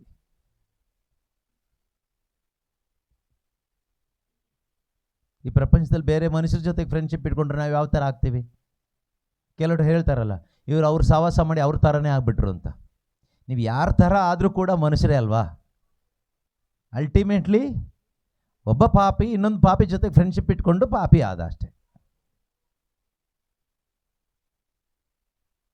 ಹಾಗಾದರೆ ಈ ಪ್ರಪಂಚದ ಫ್ರೆಂಡ್ಶಿಪ್ ಯಾವುದು ಬೇಡವ ನಮಗೆ? ಈ ಪ್ರಪಂಚದ ಫ್ರೆಂಡ್ಶಿಪ್ ಬೇಕೋ ಬೇಡೋ ಅನ್ನೋದು ನೀವು ತೀರ್ಮಾನ ಮಾಡಿ. ನಮಗದು ಮುಖ್ಯ ಅಲ್ಲ. ಈ ಪ್ರಪಂಚದ ಫ್ರೆಂಡ್ಶಿಪ್ ಅಲ್ಲ ನಮಗೆ ಮುಖ್ಯ.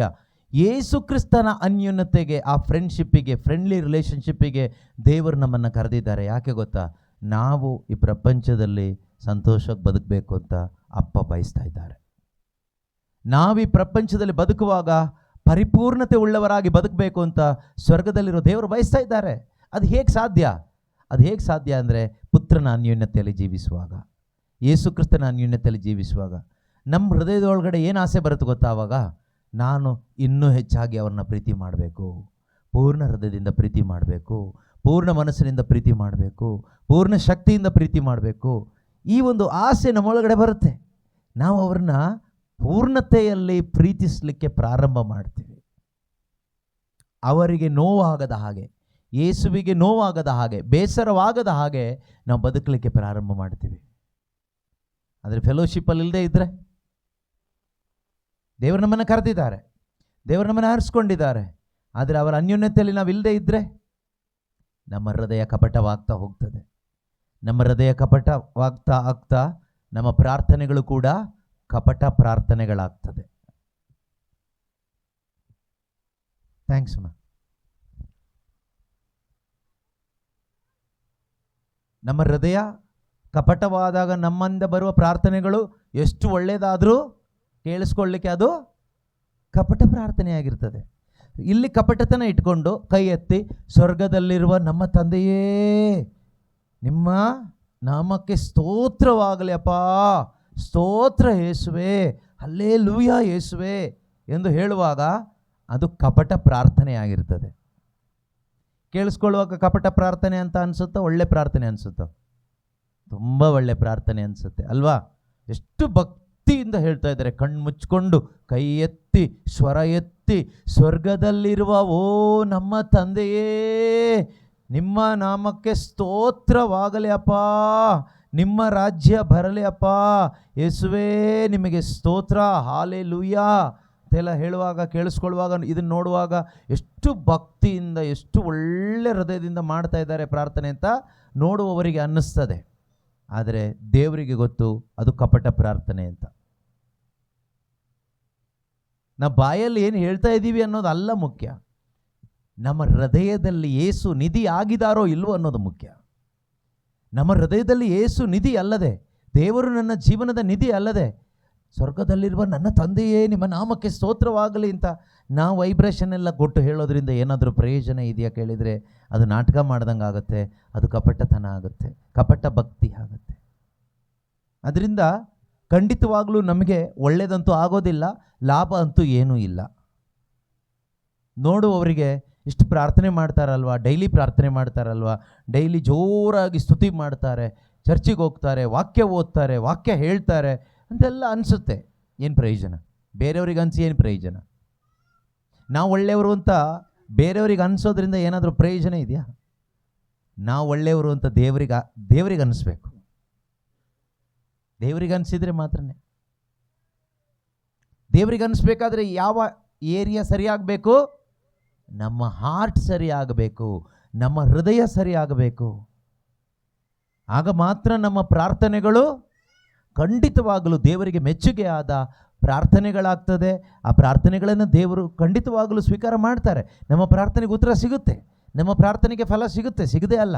ಆದರೆ ನಮ್ಮ ಹೃದಯ ಸರಿ ಇಲ್ಲದೆ ಇರೋದ್ರಿಂದ, ನಮ್ಮ ಹೃದಯದಲ್ಲಿ ಕಪಟತನ ಇರೋದ್ರಿಂದ, ಅವಿಶ್ವಾಸ ಇರೋದ್ರಿಂದ, ದೈವ ಭಯ ಅನ್ನೋದು ಇಲ್ಲದೆ ಇರೋದ್ರಿಂದ ನಮ್ಮ ಜೀವನ ಒಂದು ರೀತಿಯಲ್ಲಿ ನರಕ ಥರ ಇದೆ, ಕತ್ತಲಮಯವಾಗಿದೆ.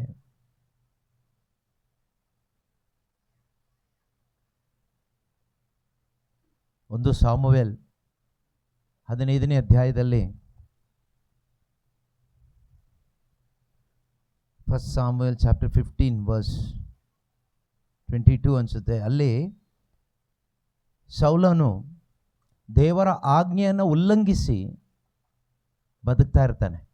ಆಗ ಸಾಮುವೇಲ್ ಪ್ರವಾದಿಯ ಮುಖಾಂತರವಾಗಿ ದೇವರು ಆತನ ಜೊತೆಗೆ ಮಾತಾಡ್ತಾರೆ. ಆದರೆ ಅವನು ಏನು ಮಾಡ್ತಾನೆ ಅಂದರೆ, ಅವನು ತಂದೆ ಸರಿ, ನಾನು ತಪ್ಪು ಮಾಡಿಲ್ಲ, ನಾನು ಮಾಡ್ತಾ ಇರೋದೇ ಸರಿ ಎಂದು ಅವನು ಸಮರ್ಥನೆ ಮಾಡ್ತಾನೆ.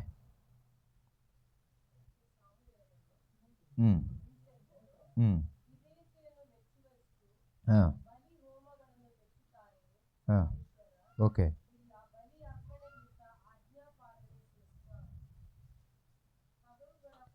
ಓಕೆ, ನಾನು ಓದ್ತೀನಿ. 15ನೇ ಅಧ್ಯಾಯ 14ರಿಂದ ಇರ್ತಕ್ಕಂಥ ವಾಕ್ಯಗಳು. ಅಲ್ಲಿ ಯುದ್ಧ ಮಾಡಿ ಎಲ್ಲ ಅಮಾಲೇಕ್ಯರು ಅಥವಾ ಯಾರು ಶತ್ರುಗಳಿದ್ದಾರೋ ಅವ್ರನ್ನ ಪೂರ್ತಿ ಸಂಹಾರ ಮಾಡಿ ಬನ್ನಿ, ಏನು ಉಳಿಸ್ಬೇಡಿ ಅಂತ ಹೇಳಿ ಕಳಿಸುವಾಗ ಜನರ ಮಾತನ್ನು ಕೇಳಿ ಅರಸ ಏನು ಮಾಡ್ತಾನೆ ಅಂದರೆ, ಅಲ್ಲಿನ ಅರಸನನ್ನು ಹಿಡ್ಕೊಂಡು ಬರ್ತಾನೆ. ಒಳ್ಳೆ ಬೆಲೆ ಬಾಳುವಂತಹ ಹಸು, ಕುರಿ, ದನ ಇದನ್ನೆಲ್ಲ ಸಾಯಿಸೋದಿಲ್ಲ, ಹಾಗೆ ತಗೊಂಡು ಬರ್ತಾನೆ. ದೇವರಿಗೋಸ್ಕರ ತಗೊಂಡು ಬಂದೆ ಅಂತ ಹೇಳ್ತಾನೆ ಲಾಸ್ಟಿಗೆ. ನೋಡಿ, ದೇವ್ರ ಹೆಸರು ಹೇಳ್ಕೊಂಡು ಅವನು ಇಷ್ಟನ ಅವನು ಈಡೇರಿಸ್ತಾನೆ, ಮನುಷ್ಯನ ಮಾತು ಕಟ್ಕೊಂಡು.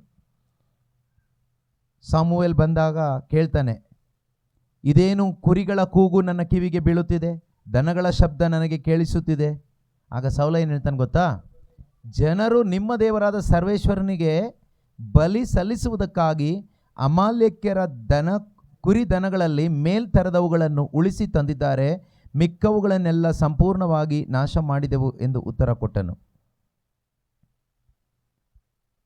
ಅದಾದಮೇಲೆ 17ನೇ ವಾಕ್ಯದಲ್ಲಿ ದೇವರು ಹೇಳ್ತಾರೆ ಅವನಿಗೆ, ನೀನು ನಿನ್ನ ದೃಷ್ಟಿಯಲ್ಲಿ ಅಲ್ಪನಾಗಿದ್ದರೂ ಸರ್ವೇಶ್ವರ ನಿನಗೆ ಇಸ್ರಾಯೇಲರಲ್ಲಿ ರಾಜಾಭಿಷೇಕ ಮಾಡಿದ್ದರಿಂದ ನೀನು ಎಲ್ಲ ಕುಲಗಳಿಗೆ ಶಿರಸ್ಸಾದೆ. ಅವರು ನಿನಗೆ ಹೊರಟು ಹೋಗಿ ದುಷ್ಟರಾದ ಅಮಾಲೇಕ್ಯರೊಡನೆ ಯುದ್ಧ ಮಾಡಿ ಅವರೆಲ್ಲರನ್ನು ಸಂಪೂರ್ಣವಾಗಿ ನಾಶ ಮಾಡು ಎಂದು ಹೇಳಿದರು. ಆದರೆ ನೀನು ಸರ್ವೇಶ್ವರನ ಮಾತನ್ನು ಕೇಳದೆ ಕೊಳ್ಳೆಗಾಗಿ ಮನಸೋತು ಅವರಿಗೆ ದ್ರೋಹ ಮಾಡಿದ್ದೇಕೆ ಎಂದನು.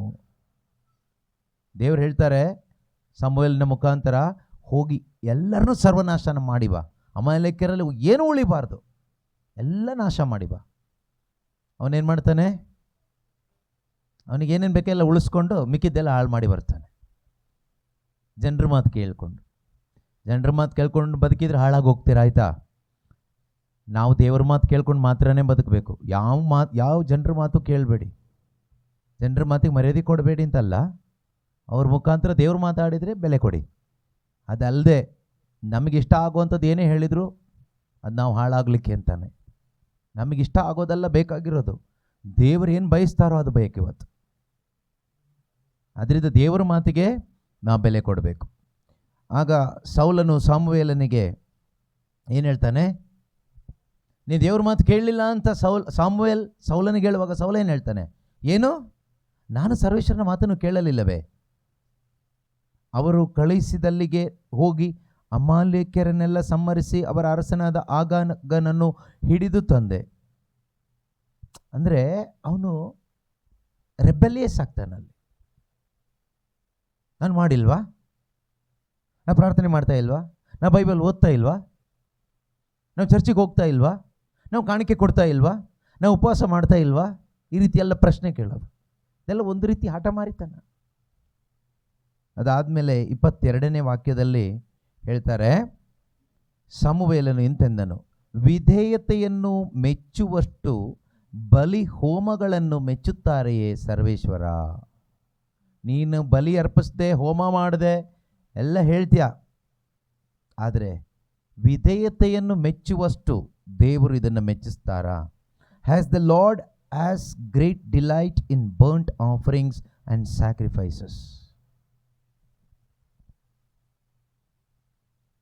ಹಾಗಾದರೆ ನಮ್ಮ ಹೃದಯ ಸರಿ ಇಲ್ಲದೆ, ಇಲ್ಲಿ ಕಪಟತನ ಇಟ್ಕೊಂಡು, ಇಲ್ಲಿ ಯೇಸು ಇಲ್ಲದೆ, ಯೇಸು ನಮ್ಮ ಹೃದಯದ ನಿಧಿಯಾಗಿರದೆ, ನಾವು ಏನು ಬಲಿ ಅರ್ಪಿಸಿದ್ರು, ಏನು ಕಾಣಿಕೆ ಅರ್ಪಿಸಿದ್ರು, ಎಷ್ಟು ಜೋರಾಗಿ ಪ್ರಾರ್ಥಿಸಿದ್ರು, ಸ್ತುತಿ ಮಾಡಿದ್ರು, ಏನೂ ಕೂಡ ಪ್ರಯೋಜನ ಇಲ್ಲ. ದೇವರ ವಾಕ್ಯ ಹೇಳುತ್ತೆ, ವಿಧೇಯತೆಯನ್ನು ಮೆಚ್ಚುವಷ್ಟು ಬಲಿ ಹೋಮಗಳನ್ನು ಮೆಚ್ಚುತ್ತಾರೆಯೇ ಸರ್ವೇಶ್ವರ?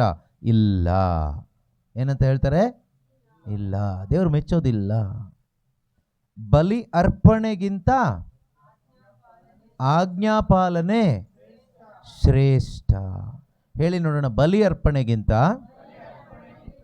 ಆಜ್ಞಾಪಾಲನೆ ಶ್ರೇಷ್ಠ. ಬಲಿ ಅರ್ಪಣೆ ಅಂದರೆ ಏನು? ನೀವೇನೆಲ್ಲ ಮಾಡ್ತೀರೋ ಅದೆಲ್ಲದು. ದೇವರಿಗೋಸ್ಕರ ನಾನು ಬೆಟ್ಟ ಹತ್ತಿಳಿದೆ, ದೇವರಿಗೋಸ್ಕರ ನಾನು ಕುರಿ ಕೊಟ್ಟೆ, ಕೋಳಿ ಕೊಟ್ಟೆ, ತಲೆ ಕೂದಲು ಕೊಟ್ಟೆ, ಕ್ಯಾಂಡಲ್ ಕೊಟ್ಟೆ, ಹೂ ಕೊಟ್ಟೆ, ಊಟ ಕೊಟ್ಟೆ, ಬಟ್ಟೆ ಕೊಟ್ಟೆ, ಅದು ಕೊಟ್ಟೆ, ಇದು ಕೊಟ್ಟೆ, ಎಲ್ಲ ನಾನು ಕೊಟ್ಟೆ ಅಂತ ಹೇಳ್ತೀರಲ್ವಾ? ಎಲ್ಲದೂ ತಗೊಳ್ಳಿ, A to Z.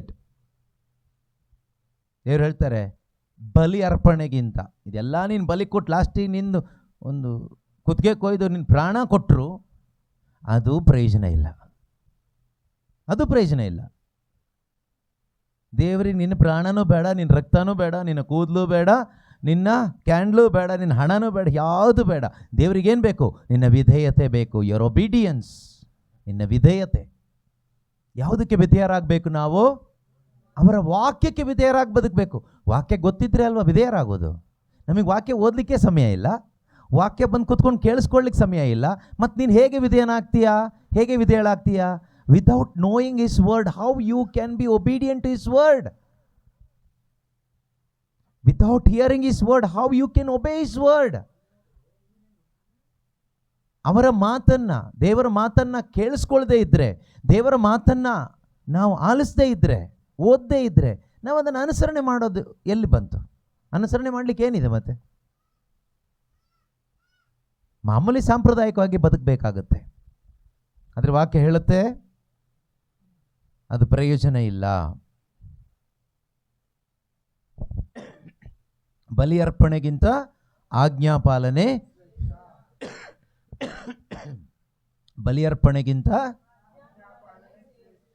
ಎಲ್ಲಕ್ಕಿಂತ ಆಜ್ಞಾಪಾಲನೆ ಶ್ರೇಷ್ಠ. ಓಕೆ, 23ನೇ ವಾಕ್ಯ.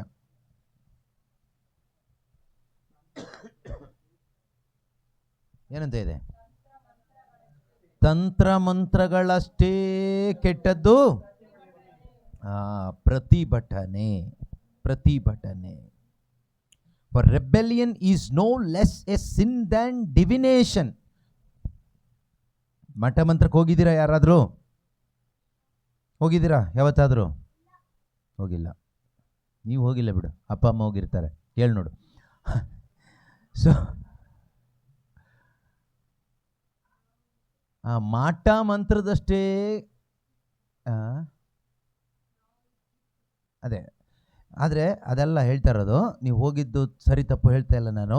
ಮಾಟ ಮಂತ್ರದಷ್ಟೇ ಕೆಟ್ಟದ್ದಂತೆ ಪ್ರತಿಭಟನೆ. ಕೆಲವರು ಮಾಟ ಮಂತ್ರಕ್ಕೆ ಹೋಗಲ್ಲ, ಕೆಲವರು ಹೇಳ್ತಾರೆ ನಾವು ಮಾಟ ಮಂತ್ರಕ್ಕೆಲ್ಲ ಹೋಗಲ್ಲ, ನಾವು ಚರ್ಚ್ ಆಯಿತು ಮನೆ ಆಯಿತು, ಚರ್ಚ್ ಮನೆ ಬಿಟ್ಟರು ಮಾಟ ಮಂತ್ರಕ್ಕೆ ಯಾವತ್ತೂ ಹೋಗೋದಿಲ್ಲ ಅಂತ ಹೇಳ್ತಾರೆ. ಆದರೆ ನೀವು ಪ್ರತಿಭಟನೆ ಮಾಡಿದ್ದೀರಾ ದೇವರ ವಾಕ್ಯಕ್ಕೆ ವಿರುದ್ಧವಾಗಿ? ಸೌಲಂತರ ಮಾಡಿಲ್ವಾ? ಅಂದರೆ ಸೌಲ ಕೇಳುತ್ತಾನಲ್ಲ, ದೇವರ ವಾಕ್ಯ ನಾವು ಅನುಸರಿಸಿಲ್ವಾ? ಪ್ರಾರ್ಥನೆ ಮಾಡ್ತಾ ಇಲ್ವಾ? ಇದೇ ಪ್ರತಿಭಟನೆ. Justifying our mistakes. ನಮ್ಮ ತಪ್ಪುಗಳನ್ನು ನಾವು ಸಮರ್ಥನೆ ಮಾಡಿಕೊಳ್ಳೋದು, ನಮ್ಮ ಇಷ್ಟಾರ್ಥಗಳನ್ನು ನಾವು ಸಮರ್ಥನೆ ಮಾಡಿಕೊಳ್ಳೋದು. ಸೌಲನ ತಪ್ಪನ್ನು ಅವನು ಸಮರ್ಥನೆ ಮಾಡ್ಕೊಳ್ತಾ ಇದ್ದಾನೆ. ಅವನು ಇಷ್ಟಪಟ್ಟು ತಗೊಂಡು ಬಂದಿದ್ದನ್ನು ಯಾಕೆ ತಗೊಂಡು ಬಂದೆ ಅಂತ ಅವನು ಸಮರ್ಥಿಸ್ಕೊಳ್ತಾ ಇದ್ದಾನೆ. That is rebellion. ಅದು ದೇವರು ಹೋಲಿಸ್ತಾ ಇದ್ದಾರೆ, ಅದು ಮಾಟ ಮಂತ್ರಕ್ಕೆ ಸಮಾನ ಅಂತೆ.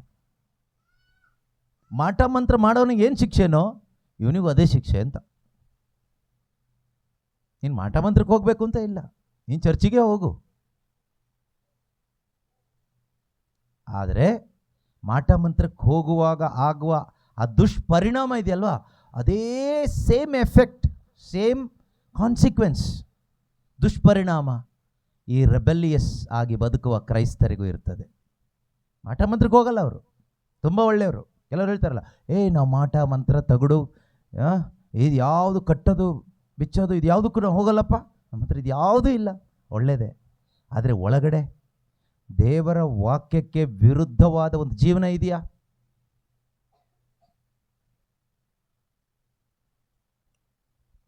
Next, and stubbornness is like iniquity and idolatry. ನೋಡಿ,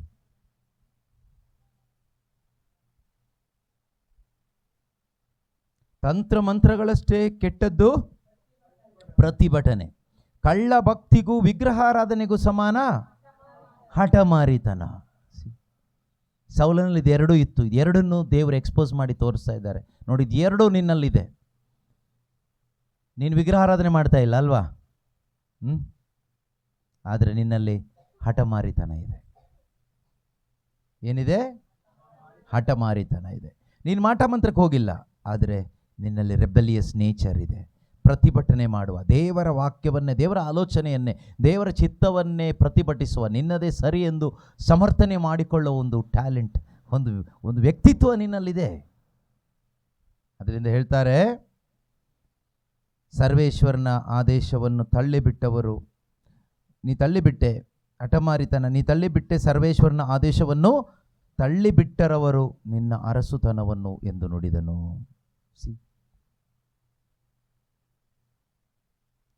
ಯಾಕೆ ದೇವರು ಸೌಲನ ಅರಸುತನವನ್ನು ತಳ್ಳಿಬಿಟ್ರು? ಅವನು ದೇವರ ವಾಕ್ಯವನ್ನು ತಳ್ಳಿಬಿಟ್ಟ. ಅವನ ಇಷ್ಟಕ್ಕೋಸ್ಕರ ಅವನು ಬದುಕದ. ಅಪ್ಪ ಅಮ್ಮಂದರು ಅವರಿಷ್ಟಕ್ಕೆ ಬದುಕ್ತಾರೆ. ಅವಾಗ ಮಕ್ಕಳೇನು ಮಾಡ್ತಾರೆ? ಅವರಿಷ್ಟಕ್ಕೆ ಅವ್ರು ಬದುಕ್ತಾರೆ. ಪ್ರಾಣಿಗಳ ಥರ ಜೀವನ. ಈ ಮಕ್ಕಳು ತಲೆ ಮೇಲೆಲ್ಲ ಕೈ ಇಟ್ಟು, ಅಪ್ಪ ಅಮ್ಮಂದ್ರೆ ಯಾರಿದ್ರು ಪ್ರಾರ್ಥನೆ ಮಾಡಿ ಡೈಲಿ. ಮಕ್ಕಳಲ್ಲಿ ಸ್ವಲ್ಪ ದೈವ ಭಯ ಭಕ್ತಿ ಎಲ್ಲ ಬರಲಿ. ಸುಮ್ಮನೆ ನೀವು ಮೊಬೈಲ್ ಫೋನು ಟಿ ವಿ ಎಲ್ಲ ಹಾಕ್ಕೊಟ್ಕೊಂಡ್ರೆ ಅದು ಬರಲ್ಲ. ಪಿಶಾಚಿ ಬಂದು ಒಳಗಡೆ ಸೇರಿಕೊಳ್ತದೆ. ಆಗ ಪ್ರಾರ್ಥನೆ ಮಾಡುವಾಗ, ದೇವರು ವಾಕ್ಯ ಹೇಳುವಾಗ ಅದು ಹೇಗಿರಬೇಕು ಅನ್ನೋದು ಕೂಡ ಗೊತ್ತಾಗಲ್ಲ. ಹೇಳ್ಕೊಟ್ರೆ ತಾನೇ ಗೊತ್ತಾಗುತ್ತೆ. ಅವ್ರು ತಪ್ಪಲ್ಲ, ಅಪ್ಪ ಅಮ್ಮಂದರಿಗೆ ಜ್ಞಾನದ ಕೊರತೆ ಇರೋದ್ರಿಂದ. ಅದರಿಂದ ಮೊದಲು ಅಪ್ಪ ಅಮ್ಮನ ಹೃದಯದೊಳಗಡೆ ಏನು ಬರಬೇಕು? ಈ ದೈವ ಭಯ ಬರಬೇಕು, ಈ ಭಕ್ತಿ ಬರಬೇಕು, ದೈವ ಜ್ಞಾನ ಬರಬೇಕು. ಪೂರ್ಣ ಹೃದಯದಿಂದ, ಪೂರ್ಣ ಮನಸ್ಸಿನಿಂದ, ಪೂರ್ಣ ಆತ್ಮದಿಂದ ದೇವರನ್ನ ಪ್ರೀತಿಸಲಿಕ್ಕೆ ಸಾಧ್ಯ ಆಗಬೇಕು. ಇದಾಗೋದು ಎಲ್ಲಿಂದ ಗೊತ್ತಾ? ಯೇಸು ಕ್ರಿಸ್ತನ ಅನ್ಯೋನ್ಯತೆಯಲ್ಲಿ ನಾವು ಬದುಕ್ತಾ ಬದುಕ್ತಾ ಬದುಕ್ತಾ ನಮ್ಮಿಂದ ಸಾಧ್ಯ ಆಗುತ್ತೆ. ನಮ್ಮಲ್ಲಿರ್ತಕ್ಕಂಥ ಈ ಹಠಮಾರಿತನ ಮತ್ತು ಈ ಏನು ಹಠಮಾರಿತನ, ಇನ್ನೊಂದು ಯಾವುದು? ಪ್ರತಿಭಟನೆ, ಸ್ಟಬ್ಬರ್ನೆಸ್ ಆ್ಯಂಡ್ ರೆಬೆಲಿಯಸ್ ನೇಚರ್, ಅದು ನಮ್ಮಿಂದ ಹೋಗುತ್ತೆ. ಅದು ಇದೆ ಒಳಗಡೆ. ಅದು ಯಾರ ಒಳಗಡೆ ಇದೆ ಕೇಳಿದ್ರೆ ಎಲ್ಲರ ಒಳಗಡೆನೂ ಇದೆ. ಇದು ಹೋಗೋದು ಹೇಗೆ? ಯೇಸು ಕ್ರಿಸ್ತನ ಅನ್ಯೋನ್ಯತೆಯಲ್ಲಿ ನಾವು ಜೀವಿಸ್ತಾ ಜೀವಿಸ್ತಾ ನಮ್ಮ ಒಳಗಡೆ ಇರ್ತಕ್ಕಂಥ ಇದು ಹೋಗುತ್ತೆ. ಇದು ಹೋದಾಗಲೇ ನಮಗೆ ನಿಜವಾಗಲೂ ಪೂರ್ಣ ಹೃದಯದಿಂದಲೂ, ಪೂರ್ಣ ಮನಸ್ಸಿನಿಂದಲೂ, ಪೂರ್ಣ ಶಕ್ತಿಯಿಂದಲೂ, ಪೂರ್ಣ ಜ್ಞಾನದಿಂದಲೂ ದೇವರನ್ನು ಪ್ರೀತಿ ಮಾಡಲಿಕ್ಕೆ ಸಾಧ್ಯ ಆಗುತ್ತೆ. ಇದಾಗಬೇಕು. ಇದಾಗದೇ ಇದ್ರೆ ನಾವು ಬದುಕಿ ಏನು ಪ್ರಯೋಜನ? ಯಾವುದಕ್ಕೋಸ್ಕರ ಬದುಕೋದು? ಯಾರಿಗೋಸ್ಕರ ಬದುಕೋದು? ಜೊತೆಯಲ್ಲಿರೋ ಮನುಷ್ಯರಿಗೋಸ್ಕರ ಬದುಕಿ ಏನು ಸಿಗುತ್ತೆ ನಿಮಗೆ? ಲಾಸ್ಟಿಗೆ ಒಂದು ಹಿಡಿ ಮಣ್ಣು ಹಾಕಿ ಹೋಗ್ತಾರೆ ಸತ್ತಾಗ. ಬೇರೆ ಏನಾದರೂ ಹಾಕ್ತಾರಾ? ಅವ್ರ ಕೈಲಿ ಏನೂ ಹಾಕೋಕ್ಕೇನೂ ಇಲ್ಲ, ಅಷ್ಟೇ ಹಾಕೋದು. ಮನುಷ್ಯನಿಗೋಸ್ಕರ ಬದುಕಲಿಕ್ಕೆ ದೇವರು ನಮ್ಮನ್ನು ಸೃಷ್ಟಿ ಮಾಡಲಿಲ್ಲ, ದೇವರಿಗೋಸ್ಕರ ಬದುಕಲಿಕ್ಕೆ ದೇವರು ನಮ್ಮನ್ನು ಸೃಷ್ಟಿ ಮಾಡಿದ್ದಾರೆ. ಮತ್ತು ಮನುಷ್ಯರನ್ನೇನು ಮಾಡಬೇಕು? ಮನುಷ್ಯರನ್ನೆಲ್ಲ ಪ್ರೀತಿಸ್ಬೇಕಷ್ಟೇ. ಯಾವ ಪ್ರೀತಿ ಕೊಡಬೇಕು? ದೇವರ ಪ್ರೀತಿಯನ್ನು ಅವ್ರಿಗೆ ಕೊಡಬೇಕು, ನಿಮ್ಮ ಪ್ರೀತಿ ಅಲ್ಲ. ನಿಮ್ಮ ಪ್ರೀತಿಯಿಂದ ಯಾರಿಗೂ ಏನು 5 ಪೈಸಾ ಪ್ರಯೋಜನ ಇಲ್ಲ. ಕೆಲವರು ಹೇಳ್ತಾರೆ, ನಾನು ಎಷ್ಟು ಪ್ರೀತಿ ಮಾಡಿದೆ ಗೊತ್ತಾ, ಅವ್ರನ್ನ ಮೋಸ ಮಾಡಿಬಿಟ್ರು. ನಿನ್ನ ಪ್ರೀತಿಯಲ್ಲಿ ಅಷ್ಟೇ ಆಗೋದು, ಅದೇ ನಿನ್ನ ಪ್ರೀತಿಗೆ ಸಿಗೋ ಉತ್ತರ ಅಷ್ಟೇ. ಯೇಸು ಪ್ರೀತಿಯನ್ನು ಕೊಡಬೇಕು. ಯೇಸು ಪ್ರೀತಿಯಲ್ಲಿ ಮೋಸ ಹೋಗಲ್ಲ. ನೀನು ಯೇಸು ಪ್ರೀತಿಯಲ್ಲಿ ನಿರಾಶೆ ಇಲ್ಲ, ಯೇಸು ಪ್ರೀತಿಯಲ್ಲಿ ಸೋಲಿಲ್ಲ. Love never fails. ಯಾವ ಲವ್? ಹುಡುಗ ಹುಡುಗಿ ಲವ್ ಅಲ್ಲ, ಅದೆಲ್ಲ ಫೈಲೇ. ಈ ಲೋಕದ ಪ್ರೀತಿ ಅಲ್ಲ. ಯೇಸುವಿನ ಪ್ರೀತಿ ಎಂದಿಗೂ ಸೋಲೋದಿಲ್ಲ, ಅದರಲ್ಲಿ ಸೋಲನ್ನೋದಿಲ್ಲ. ಅದರಿಂದ ಪ್ರೀತಿಯ ಸಹೋದರ ಸಹೋದರಿಯರೇ, ದೇವರು ನಮ್ಮನ್ನು ಯಾತಕ್ಕಾಗಿ ಕರೆದಿದ್ದಾರೆ, ನಾವು ಹೇಗೆ ಬದುಕ್ತಾ ಇದ್ದೀವಿ, ದೇವರ ವಾಕ್ಯ ನಮಗೆ ತಿಳಿಸ್ಕೊಟ್ಟಿದೆ. ಆ ದೇವರ ವಾಕ್ಯದ ಮುಂದೆ ನಿಂತು ನಾವು ಪಶ್ಚಾತ್ತಾಪ ಪಟ್ಟು ಹೋಗುವಾಗ ಒಂದು ಒಳ್ಳೆಯ ತೀರ್ಮಾನದೊಂದಿಗೆ ಹೋಗೋಣ. ಕೇಳಿಸ್ಕೊಂಡಿರ್ತಕ್ಕಂಥ ಈ ವಾಕ್ಯಕ್ಕೆ ನಾವು ಬೆಲೆ ಕೊಟ್ಟು ಬದುಕೋಣ. ದೇವರು ನನಗೆ ಈ ದಿನ ಕೊಟ್ಟಿದ್ದಂಥ ವಾಕ್ಯವಾಗಿದೆ ಇದು. ದೇವರು ನನ್ನ ಜೊತೆಗೆ ಮಾತಾಡಿದ್ದಾರೆ. ಅವರ ವಾಕ್ಯಕ್ಕೆ ನಾನು ವಿಧೇಯಳಾಗಬೇಕು, ದೀನಳಾಗಬೇಕು ಎಂಬ ಒಂದು ಒಳ್ಳೆಯ ಮಾನಸಾಂತರದ ಹೃದಯದೊಂದಿಗೆ ಹೋಗೋಣ. ಈ ಸೌಲನ ಹಾಗೆ ಹಠಮಾರಿತನದ ಅದೇ ಹೃದಯದೊಂದಿಗೆ ಹೋದರೆ ಲಾಸ್ಟಿಗೆ ಅವನ ಪರಿಸ್ಥಿತಿ ಏನಾಯಿತು? ನೇಣಾಕೊಂಡು ಸತ್ತೋದ. ಸೈತಾನ ಬಂದು ಸೇರ್ಕೊಬಿಟ್ಟ ಅವನ ಒಳಗಡೆ. ದೇವರಿಂದ ಕರೆಯಲ್ಪಟ್ಟವನು, ದೇವರವನನ್ನು ಆರಿಸ್ಕೊಂಡ್ರು ಇಸ್ರಾಯೇಲರ ಅರಸನಾಗಿ. ಏನೂ ಇಲ್ಲದೆ ಇದ್ದವನನ್ನು, ಕೀಳಾದವನನ್ನು, ಬೀಳಾದವನನ್ನು ದೇವರು ಹುಡುಕಿ ಆರಿಸ್ಕೊಂಡ್ರು. ಆದರೆ ಅವನೇನು ಮಾಡಿದ? ಅಹಂಕಾರ ಪಟ್ಟ, ಹಠಮಾರಿ ಆದ, ದೇವರ ಆಲೋಚನೆಗಳನ್ನು ತಿರಸ್ಕರಿಸಿದ, ಅವನ ಉದ್ದೇಶಗಳನ್ನು ಅವನು ಈಡೇರಿಸ್ಕೊಂಡ. ಲಾಸ್ಟಿಗೆ ಏನಾದ? ಸೈತಾನನ ವಶಕ್ಕೆ ಒಳಗಾಗಿ ನಾಶವಾಗುವುದ. ನಮ್ಮಲ್ಲಿ ಯಾರೊಬ್ಬರು ನಾಶವಾಗಬೇಕೆಂಬುದಲ್ಲ ದೇವರ ಚಿತ್ತ. ಪ್ರತಿಯೊಬ್ಬರು ರಕ್ಷಣೆ ಪಡ್ಕೋಬೇಕು. ಎಲ್ಲರೂ ಸಂಪೂರ್ಣವಾದ ರಕ್ಷಣೆ ಪಡ್ಕೋಬೇಕು. ದೇವರು ನಮಗಾಗಿ ಇಟ್ಟಿರ್ತಕ್ಕಂತಹ ಓಟವನ್ನು ನಾವು ಪೂರ್ತಿಯಾಗಿ ಓಡಲಿಕ್ಕೆ ಸಾಧ್ಯ ಆಗಬೇಕು. ಎದ್ದು ನಿಂತ್ಕೊಳ್ಳೋಣ, ಕಣ್ಣುಗಳನ್ನು ಮುಚ್ಚಿ ಪ್ರಾರ್ಥಿಸೋಣ. ಪ್ರೀತಿಮಯ ತಂದೆಯಾದ ದೇವರೇ, ನೀವು ಒಳ್ಳೆಯವರಾಗಿದ್ದೀರಿ ಅಪ್ಪ. ನಮ್ಮೊಬ್ಬೊಬ್ಬರನ್ನ ಹೆಸರಿಡಿದು ಕರೆದ ದೇವರು ನೀವು. ಪಿತನೇ, ಇಂದು ಈ ಮನೆಯಲ್ಲಿ ನಮ್ಮೊಬ್ಬೊಬ್ಬರನ್ನು ನೀವು ಗುರುತಿಸಿ ನಮಗೆ ಬೇಕಾದಂಥ ವಚನಗಳಿಂದ ನಮ್ಮನ್ನು ಸವರಿದ್ದೀರಿ. ನಮ್ಮ ಒಳಗೆ ಇದ್ದಂಥ ಆ ಒಂದು ರೆಬೆಲಿಯಸ್ ನೇಚರ್ ನಮಗೆ ತೋರಿಸಿಕೊಟ್ಟಿದ್ದೀರಿ ಸ್ವಾಮಿ. ಹೌದು ಕರ್ತನೆ, ಅದು ನಾನೇ ಆಗಿದ್ದೇನೆ ಸ್ವಾಮಿ. ಆ ಒಂದು ಹಠಮಾರಿ ನಾನೇ ಅಪ್ಪ. ನನ್ನಲ್ಲಿದೆಯಪ್ಪ ಆ ಒಂದು ಅವಿಧೇಯತೆ, ಆ ಒಂದು ಹಠಮಾರಿತನ, ಸಮರ್ಥಿಸಿಕೊಳ್ಳುವಂತಹ ಒಂದು ಮನೋಭಾವನೆ. ಪರಿಶುದ್ಧಾತ್ಮರೇ, ನನಗೆ ಸಹಾಯ ಮಾಡಿರಿ. ಈ ಒಂದು ಬಂಧನದ ಅವಸ್ಥೆಯಿಂದ, ಈ ಒಂದು ಹೀನ ಸ್ಥಿತಿಯಿಂದ ನಾನು ಹೊರಬರುವಂತೆ ಪವಿತ್ರಾತ್ಮರೇ ನಿಮ್ಮ ಶಕ್ತಿಯಿಂದ ನನ್ನನ್ನು ತುಂಬಿಸಿರಿ ಅಪ್ಪ, ತುಂಬಿಸಿರಿ ಕರ್ತನೆ. ಹಾಲೆಲೂಯ. ಯೇಸುವೇ ಸ್ತೋತ್ರ ಅಪ್ಪ. ತಂದೆಯಾದ ದೇವರಿಂದ ಈ ಮನೆಯಲ್ಲಿ ಯಾರೆಲ್ಲ ನಿಮ್ಮ ಸಂದೇಶವನ್ನು ಆಲಿಸಿದ್ದಾರೋ ಅವರೆಲ್ಲರ ಜೀವಿತದಲ್ಲಿ ಒಂದು ಹೊಸ ಶಕ್ತಿ ತುಂಬಲ್ಪಡಲಿ ಅಪ್ಪ. ಸಕಲ ವಿಧವಾದಂತಹ ದುರಾತ್ಮನ ಸ್ವಾಧೀನಗಳು ಲಯವಾಗಿ ಹೋಗಲಿ ಸ್ವಾಮಿ. ಪ್ರತಿಯೊಬ್ಬರ ಅಂತರಂಗವೂ ಕೂಡ ಪವಿತ್ರಾತ್ಮನ ಶಕ್ತಿಯಿಂದ ತುಂಬಲ್ಪಡಲಿ ಅಪ್ಪ. ಹಾಲೆಲೂಯ. ಯೇಸುವೇ ಸ್ತೋತ್ರ ಸ್ತೋತ್ರ ಸ್ತೋತ್ರ. Hallelujah. Thank you Jesus. Praise you Lord. Hallelujah. ಯೇಸುವೇ ಸ್ತೋತ್ರ ಸ್ತೋತ್ರ ಸ್ತೋತ್ರ ಸ್ತೋತ್ರ. ನಿನ್ನ ಸಾನ್ನಿಧ್ಯ ಈ ಮನೆಯಲ್ಲಿ ತುಂಬಲಿ ಸ್ವಾಮಿ. ನಿನ್ನ ಪ್ರಸನ್ನತೆ ಈ ಮನೆಯಲ್ಲಿ ತುಂಬಲಿ ಅಪ್ಪ. ನಿನ್ನ ಶಕ್ತಿ ಈ ಮನೆಯಲ್ಲಿ ತುಂಬಲಿ ಅಪ್ಪ. ನಿನ್ನ ಪ್ರೀತಿ ಈ ಮನೆಯಲ್ಲಿರುವ ಪ್ರತಿಯೊಬ್ಬರಲ್ಲಿ ತುಂಬಲಿ ಅಪ್ಪ. ಯೇಸುವೆ ನಿಮ್ಮನ್ನೇ ನಿಧಿಯಾಗಿಸಿಕೊಂಡು ನಾವೊಬ್ಬೊಬ್ಬರು ಜೀವಿಸುವಂತೆ ಆಗಲಿ ಅಪ್ಪ. ಎಂದು ಯಾರೆಲ್ಲ ಈ ಸಂದೇಶವನ್ನು ಆಲಿಸಿದ್ದಾರೋ ಪ್ರತಿಯೊಬ್ಬರ ಜೀವಿತದಲ್ಲೂ ಯೇಸುವನ್ನು ಮಾತ್ರ ಸದಾಕಾಲ ನಿಧಿಯಾಗಿಸಿಕೊಂಡು ಜೀವಿಸಲು ಬೇಕಾದ ಕೃಪೆ ಉಂಟಾಗಲಿ ಅಪ್ಪ. ಮನುಷ್ಯನ ಮಾತುಗಳಲ್ಲ ಕರ್ತನೆ, ನಿನ್ನ ಮಾತುಗಳೇ ಮುಖ್ಯ ಎಂದು ನಿನ್ನ ಮಾತಿಗೆ ಬೆಲೆ ಕೊಟ್ಟು ಬದುಕಲು ಬೇಕಾದ ಕೃಪೆ ಪ್ರತಿಯೊಬ್ಬರಲ್ಲಿಯೂ ಉಂಟಾಗಲಿ ಸ್ವಾಮಿ. ಹಾಲೆಲೂಯ. ಯೇಸುವೇ ಸ್ತೋತ್ರ ಅಪ್ಪ, ಸ್ತೋತ್ರ ಅಪ್ಪ. ಇಂದು ಆಲಿಸಿದ ಈ ವಾಕ್ಯದ ಫಲವನ್ನು ನಾವೆಲ್ಲರೂ ಕಾಣುವಂತೆ ಆಗಲಿ ಸ್ವಾಮಿ. ಹಾಲೆಲೂಯ. ವಾಕ್ಯಕ್ಕೆ ವಿಧೇಯರಾಗಿ ಜೀವಿಸಲು ಬೇಕಾದ ಸಿದ್ಧ ಮನಸ್ಸನ್ನು ನಮಗೆ ದಯಪಾಲಿಸಿರಿ ಅಪ್ಪ. ಹಾಲೆಲೂಯ. ಯೇಸುವೇ ಇಲ್ಲಿರೋ ಎಲ್ಲ ಮಕ್ಕಳಿಗಾಗಿ ಸ್ತೋತ್ರ ಮಾಡ್ತಾ ಇದ್ದೇವೆ. ಎಲ್ಲ ಚಿಕ್ಕ ಮಕ್ಕಳು ಪವಿತ್ರಾತ್ಮ ಭರಿತರಾಗಿ ಜೀವಿಸಲಿ ಅಪ್ಪ. ತಂದೆ ತಾಯಂದಿರಿಗೆ ವಿಧೇಯರಾಗಿ ಜೀವಿಸಲು ಬೇಕಾದ ಕೃಪೆ ಈ ಮಕ್ಕಳಲ್ಲಿ ಉಂಟಾಗಲಿ ಸ್ವಾಮಿ. ಈ ಲೋಕದ ಯಾವುದೇ ವ್ಯಾಮೋಹಗಳಿಗೆ ಬಲಿಯಾಗಿ ಹೋಗದ ಹಾಗೆ ಯೇಸುವೇ ನಿಮ್ಮ ವಾಕ್ಯಕ್ಕೆ ವಿಧೇಯರಾಗಿ ಜೀವಿಸಲು ಬೇಕಾದಂತಹ ಕೃಪೆ ಎಲ್ಲ ಚಿಕ್ಕ ಮಕ್ಕಳಲ್ಲಿಯೂ ತುಂಬಲ್ಪಡಲಿ ಅಪ್ಪ. ಹಾಲೆಲೂಯ. ಯೇಸುವೇ ಸ್ತೋತ್ರ ಸ್ತೋತ್ರ ಸ್ತೋತ್ರ. ಯೇಸುವೇ ನಿಮ್ಮನ್ನು ಪ್ರೀತಿಸುತ್ತಾ ನಿಮ್ಮ ವಾಕ್ಯಗಳಿಗೆ ವಿಧೇಯರಾಗಿ ಜೀವಿಸಲು ನಮಗೆ ಕಲಿಸಿಕೊಟ್ಟಿದ್ದಕ್ಕಾಗಿ ಸ್ತೋತ್ರ ಅಪ್ಪ. ಹಾಲೆಲೂಯ. ಯೇಸುವೇ ಸ್ತೋತ್ರ, ಯೇಸುವೇ ವಂದನೆ. ಹಾಲೆಲೂಯ. ಯೇಸು ನಾಮದಲ್ಲಿ ಪ್ರಾರ್ಥಿಸ್ತಾ ಇದ್ದೇವೆ ತಂದೆಯೇ.